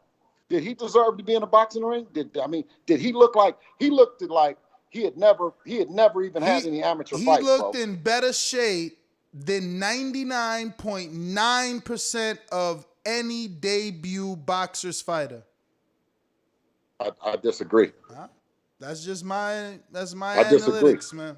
That's just me. I told you. This year alone, we've done at least 8 club level shows. Bruh, there's dudes in them rings that come on, man. That's not even a fight. It's not even a fight. Like, I mean, you take that same fighter that he fought to the club shows, and he'll get upset too. That guy that Jake Paul beat, Ben Askren, he's not gonna win shit. Ben Askren ain't losing to no one. No professional fighters fourth fight on their resume. No, except Loma, because Loma fought Gary Russell in his fourth fight. Bro, remember, you're putting them in there with a cruiserweight. And even Gary Russell journeyman. is little. Even Gary Russell's little. Even Gary Russell's little if you try to put him in there with Ben Askren. Bro, the thing is, the fact is that once you have the marketing, once you already have the name established, then you could go to a Ben Askew, or you can go to a Nate Robinson. Floyd had the name. Floyd was a silver medalist that got robbed on national television, signed to Bob Arum, had a signing bonus. He had his fights. He was getting decent money. What are we talking about? Floyd could have had a big fight in his fourth fight if he wanted. Floyd is one of the fighters that probably, I would say, his fourth fight would have probably given Ben Askew some problems. What I'm saying is Floyd at 4-0. He never had a fight this big, and he was Floyd Mayweather with an Olympic gold medal. Like, what I'm saying is this kid is betting on himself. You never seen no promoter do this except for Bob Loma. That's the only dude. No. Make no mistake. He is doing a great job, and he is doing it, and I'm pulling for him because it's all YouTube. And I love when he say these things that he's a YouTuber that switched over to boxing. What did it is the YouTube. Period. Oh, yeah. You know what I mean? Floyd didn't have, YouTube wasn't around then. I hear you. Them opponents better on that Jake Paul side. I know that. And then that fifth one gonna be Tommy Fury. Nobody ain't doing that, man. I don't know who Tommy Fury is. And he's not really. I tell you what though, I bet you outside of Lomachenko, 99% of boxing fans know who Tommy Fury is. And that'll be his fifth name on his resume. My man, I think that's the fight that'll actually Look how tough the game is. Mr. Mendoza didn't know, like just off the top of his hand, who Ennis was. So that'll show you how tough this business is. And I'm saying this: the fact that Mr. Mendoza could then ask maybe his daughter or niece or son, have they ever heard of Jake Paul or Logan Paul? And the name recognition. You see what I mean? So when we're talking about that, we're talking about something that's totally different that he has did a wonderful job at. But if he is a fighter, and he's a fighter, then box against boxers. Don't just pick UFC fighters and all these. Pick boxers, and that's what this is about. He wanted Tommy. That's why Tommy on Showtime. He going for a name. He about to fight a Fury brother, undefeated. This is what I'm saying. no other boxer besides Loma was doing this, man. Loma came That's in the Tyson's game trying brother? to dictate. Yeah. Yeah, that's Tyson's little Yeah. brother. He on the undercard. He on the undercard because of Jake. That's his power. They building it up. Like, I'm just saying, people, I don't like that everybody, oh, he's just a YouTuber. Why y'all so hyped? Well, he's doing things no one's ever done. I never seen no one's debut 1.5 million pay-per-views on YouTube. I never seen him do one. I never seen nobody third fight do 1.5 on Triller. And for the people that are like, oh, that ain't real, so then why Showtime sign him? If those numbers is fake, why they sign him? Because they gave him a 3-fight deal. Well, we definitely it's a would you say novelty or some kind of circus? It's a circus act. I don't know about that. I mean, you know what show I me mean? a It's a fighter that circus act. relocates for camp, and I'll show you a champion. Gennady goes to Big Bear. You know, everybody who relocates is usually a champ. My man is in Puerto Rico with Amanda Serrano. I just don't see how people not taking it serious at this point. Like, you got all the money in the world. You in your prime. You're 24 years old. And all you want to do is train. How could you not get better? You rich. You can bring in the professionals. You got the best of every. Like I said, he relocated. You got fighters that's 3-0. They still. Gabe Rosado was still working at Home Depot. Losing. Most of those guys that you talking about, that the Floyds and Devins and those guys of the world, by the time that they're 24, they're world champions. You're right. So you know what I mean? So when you talk about 24 and you talk about the maturity and everything like that goes into being a 24-year-old guy, I listen, I think that he's doing a wonderful job. But I think when you compare him to other boxers, but compare him to this boxer. Sergio Martinez was 21. See the difference? And he went on to be great. But he was 21. He wasn't doing what Jake is doing. And Jake is on par with a 21-year-old boxer who did pretty well for himself. So, I'm just not going to look past or overlook what he's doing. I think he's bringing a lot of eyes to the sport. And, it's entertaining. I think that's what's fair is that we don't mix the apples with the oranges. We give Jake and Logan them their props for what they're doing, and we call it YouTube boxing, right? Or he's a YouTube boxer, YouTube fighter, right? Or when you have celebrity boxing, there's one thing, and then you have boxing. You have boxing, which is totally different. And I think it's an unfair comparison that you're given when you're saying that he's done what all these 99% of these other fighters haven't done. That's the only thing. I just don't think it's kind of there. It's apples and oranges. Nah, I hear you, man. Listen, you're right. So, but Mr. Mendoza, man, that was a great interview to have him on there. It was one of the interviews that I enjoyed the most. I mean, he didn't say what you wanted to hear. He can't mandate a champion to fight a champion, which is unfortunate. Well, see, somebody put that the smartest person sometimes play dumb. I knew that I wanted to ask a question because I wanted the people, the voice of the people. No, I wanted understand. everyone to hear. Yeah, I wanted everyone to hear the fact of that. It takes 2 promotional outfits, 2 fighters. No, it's going to be 1 cup though, baby. We're going to make them just the oven. I put it on 350. Promise. 1 second, please. 1 second. Promise. I promise we make cupcakes. Promise. Okay. Yeah. But Dad of the year right there, man. She doesn't think so right now. She wants me to we're making cupcakes, but we just heated the oven, so the oven's not even heated yet. But okay. So yeah, no, of course, no, but he said the truth. And when you talk about these guys and these teams getting together, and you talk about the Teofimo Lopez with the shit that he was saying, about Devin and all that, bro, all we got to do is talk about it. All we got to do is sit down and talk about the fight and then present the fight to the sanctioning body. Already did. The sanctioning body will sanction the fight, but when you petition for the sanctioning body to sanction the fight, you genuinely have an agreement between both parties. You see what I mean? So everyone is saying, well, sanction them. You should make them order the fight, Bro, it's hard to order a fight that the other fighter doesn't want. And even he said that. You know what I mean? When you have a fighter, one fighter on one team that doesn't want to fight, it's hard to force them in the ring, especially if they're not world champions. If it's a champion and you're mandatory, then you have a lot more chance to force them in the ring, or an interim champion or whatever, than if you are a world champion.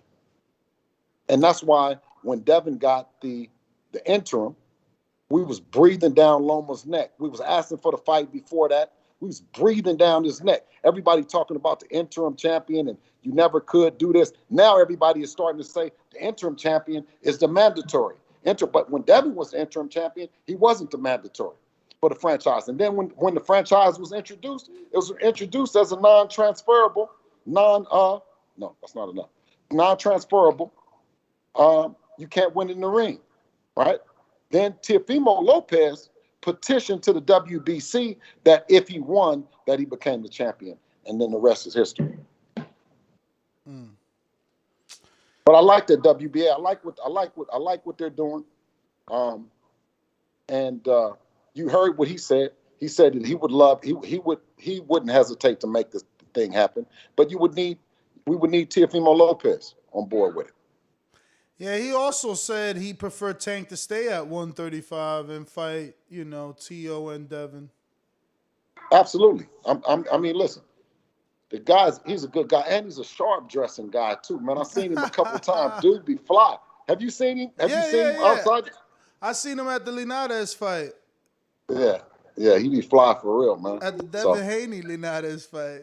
He was at the weigh-in, actually.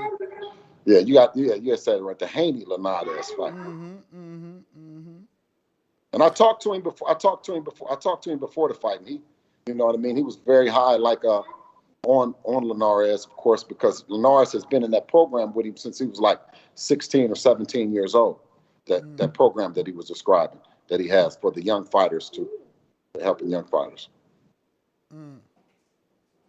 So that was in May, right?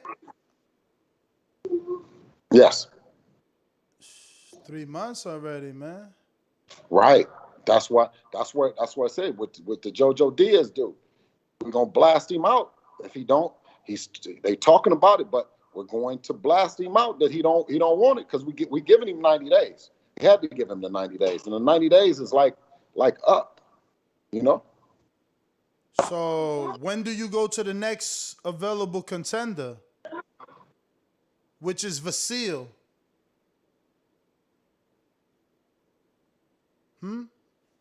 Well, we have to. Jojo has to either turn it all the way down and say that he's not going to fight him, and then we go to the next challenger. And do you think that Bob will do business on a one-off, or you think you got to sign to fight Vasil? I know you the champion and everything. Yeah, but I don't got to sign shit. I know, but I'm just saying that how he, you know how I don't he know is. I don't know how he is. Come on. I mean, listen. You hear this echo? You hear this echo in this big motherfucker I'm living in. We don't got to do nothing, bro. But let's do it straight the way that it do. Let's do good business, and that's what I want everybody to know. Let's do good business the way that things go, right? Devin is the world champion. Let's do it how it go. But Bill, he's going to purse bid with Crawford and Porter, which that's a big fight. So okay, so if you go to purse bid, then you don't got to sign nothing, right? But what I'm saying is, if you can't negotiate, if you can't come to an agreement for that fight, how you gonna come to an agreement on something else? Then you go to purse bid, and then Devin gets 70% and he gets 30%. Look your head up, man, to watch me smile. 70-30. Yeah, I know, but there's no rematch clause when you can't come to a negotiations. We didn't say nothing about no rematch clause. I'm just saying. I didn't say nothing about I didn't say nothing about a rematch clause. I said the fight. I'm just saying when you go to Percival, there's no rematch. As a champion, when you can negotiate with Loma, you could put a one-way rematch. Right. But see that's what you said. If you can negotiate with Loma, if you can negotiate with Bob, but negotiation is that it's both. It goes back and forth. You negotiate. You don't go like, well, this is the only way that the thing is going to happen. You don't start out with that. That's not negotiation. Man, these rankings are tough for you guys. I mean, you got Vasil with top rank, then Ryan is with mental illness, and Lord Linares you beat, Comey with top rank, Yvonne Mendy, and yo, Abdulayev is back, man. He back already at number 6. You might have a rematch with Abdulayev. Well, they didn't know who he was the first time. Maybe they'll know who he is the second time, huh? Before you go, last one. Is there any truth to this Mikey Devin? Like it was a rumor, like that there was a possibility they were talking. Is that not true or it's true? Well, no. I wish that I could say that it was true. I haven't heard anything from the Garcias or Eddie personally about that fight. Right. Nor have I pursued it. Right? Okay, because you're not ready you're not ready for 140. Yeah, 135 still. Right now. Yep, this next one. We get another one in. And then, ain't no telling, Mm-hmm. I mean, are you ready to call Rolly on this shit? Because a big part of the reason why we thought that Rolly would be a great opponent was you, Ness. Would you tell everybody that you're my matchmaker? I love that fight. I can't say that. Everybody you're my matchmaker. Huh? I can't say that because I haven't officially made any fight, but I do love the Rolly fight. I do love that Rolly fight. I wish he answered, man. We trying to call him too to see what's up. Hey, you still ain't taking credit for Gamboa. That's okay.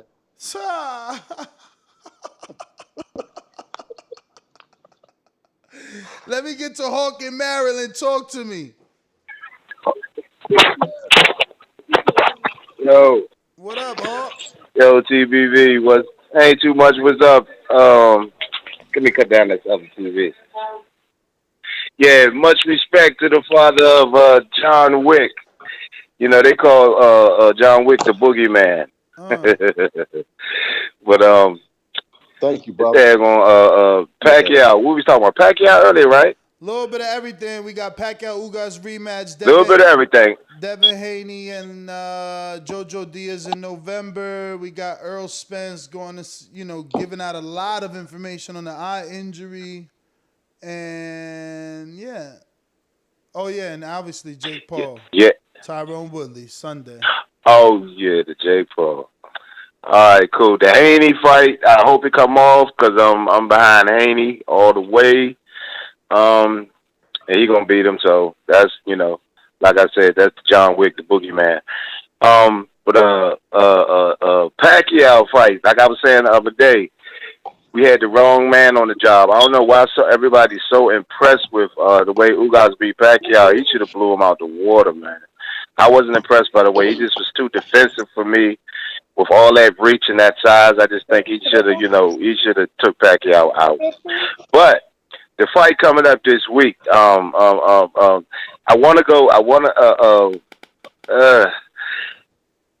Jake Paul. The one thing about Jake Paul, I got to admit, I want to go Tyron Woodley because I've been involved with watching his career. But Jake Paul got that right hand, and that right hand is real. So I just don't know. That right hand Jake Paul has. All right. James in Huntsville. Right there. Yeah, I would just like to say, man, I'm glad that Bill hopped on tonight, man. He's always coming with the good energy, man, showing what it is to be a good father, what it is to build up a champion. I mean, Bill's damn near doing it all, man, baking cupcakes and damn building champions out here, man.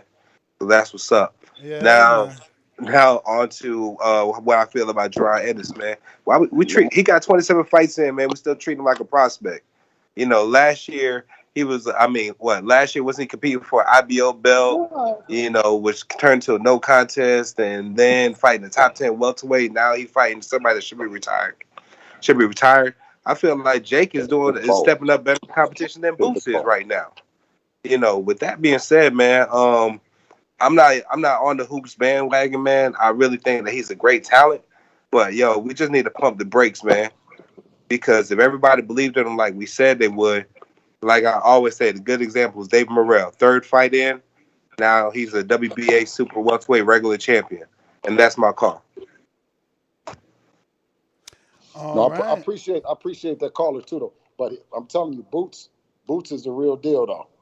Boots is that whole crop of kids, Devin, Shakur, Boots, Tiafimo, who else was it in that crop? I mean, it's a lot of them. It's a lot of them. It's some that I'm forgetting, but that whole crop right there was probably one of the best in a while. Outside, you know, since that one that Floyd, Zab, and that whole team. Mr. PBC, is he there still? Mr. Pepe said, "Don't get hit with the quickets." No, he's not. So that is the last caller, ladies and gents. Catch us Saturday. We'll be live on the Don King Promotions, Christy Martin Promotions, live on the BPE. Download the app, absolutely free. It's going to be free to watch. They're not charging anything.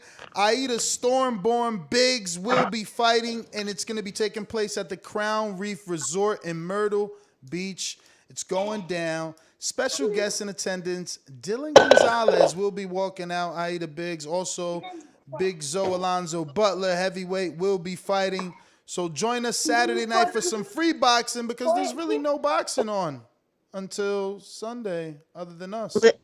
I know we about to go. Let me tell Mr. Bill Haney, if I could, really quickly. Could you check out Afternoon Sports Slave for me? You know, I'm in my early stages. Tell me how you feel about it. I would love to have you on. I don't know if you remember me. I got a couple questions I had asked prior, months ago. Definitely would love to have you on one day. I'm still growing though, baby steps. For sure. Okay. I'd love to come on, Queen. You're doing a great job. Thank you. And I watch you when you come on Thursdays, and I've watched your show as well too. So keep doing. Appreciate it. Thank you. Yes. Well, Alex, any final words before we go? Let's go, champ, man. Well, for Bill, man, I'm waiting for Devin to get his big one, man. And I think it's right around the corner.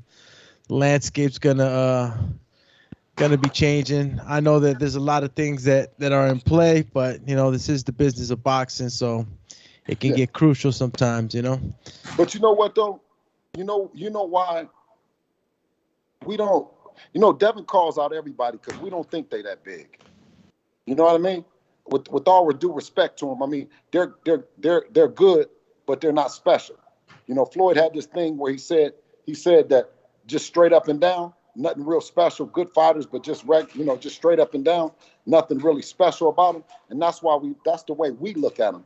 And when we have that opportunity to prove it to the world, you know what I mean? It's gonna be gratifying, man. But you guys are doing a wonderful job, man, and we appreciate you. I appreciate everyone.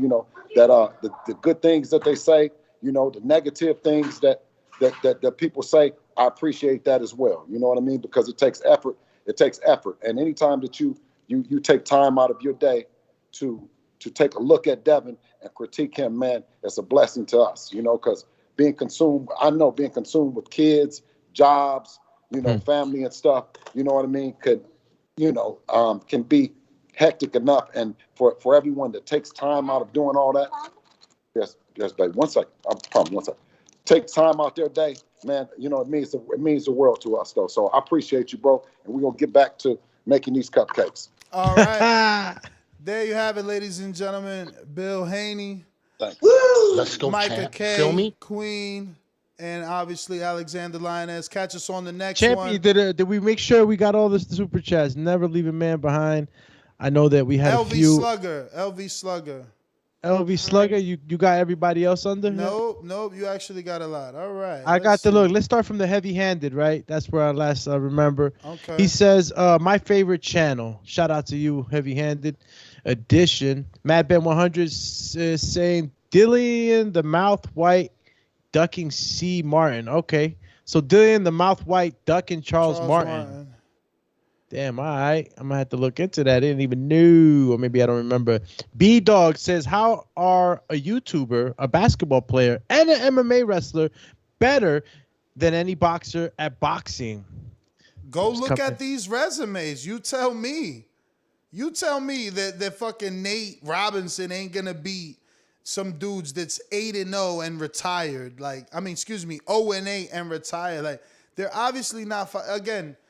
You know, many of us don't attend club level shows, so we'll never understand what it is that They gotta see these guys. They gotta see it for tune themselves, in, man. Myrtle Beach. That's gonna be one of the shows. It's like, yo, if you can't be 4-0, you straight up trash. You're trash. Just being honest, man. It's so easy to get there. Steve had a counter punch. No, we did that. Okay. Then James Benitez says, not true. PBC believes in morale. Okay, so BBC believes in morale. Mac and Cheese says, none of Jake Paul's people he fight again either. So right on par, but yet he's the one being criticized. His names are bigger. His fights are higher level. They're bringing more attention. They're pay-per-view. And his fighters retire like everyone else's, but they don't. But he's the one getting the shit under the deal. Okay, the queen about to tap out. Safe travels. Catch me every Thursday. Catch me. Yes, I love that sound bite. Every Thursday, every other Thursday, you'll see me on the Box the Voice. Once again, the goal is 1,000. Make sure to go to Afternoon Sports Slate, hit that subscribe button. Listen, we halfway there. Can't stop, won't stop. You're going to keep seeing me. This is my passion. This is what I love to do. Salute to TBV, Ness, Do Me. Thank you, guys. I'm out. Oh, yeah, bitch. Back up off me. What? What was that? What was that, Micah? He tripping. Jonathan Sims, the guy name is Loma. First 4 crazy fights. Yeah, that's true. You know, I was wrong. Someone out there actually exists that did it before my man Jake. Yo, so Jonathan Sims says the guy's name is Loma. First. I just read that. Okay. I just read that. LV Slugger says, with the narrative Ness is painting. You said it? No, I read the last one, not this one. Nah, there's another one after. With the narrative Ness is painting, Chris Brown is a bigger win for Tank than Tio is in the sport of boxing. Shaking my head. Hashtag narrative Nestor. Hashtag got your hat. Yeah, y'all know that man. Look, that man makes shit viral. Oh, got you saying got your hat. I said that the day the King I mean. That shit was hilarious. Got your hat. DSV Co. says, yo, Bill, tell your guy Ness we don't need a rematch clause. We whooping Loma Tex arms, which is actually T-Rex arms. We'll see. We'll see if that's true. We'll see. But anyway, that's it, man. We out. We got another one, or that's it? We out. That was it, brother. That was it. You know, we got to pack up. Got to pack and hit the road, Jack. Here we come, Myrtle Beach, South Carolina. Get ready. No more. Hit the road, Jack. And don't you come back no more. Yo, we out. Peace. Peace. That's GTO, Instagram and Twitter. Catch us on the next one. Arrivederci. Bye-bye.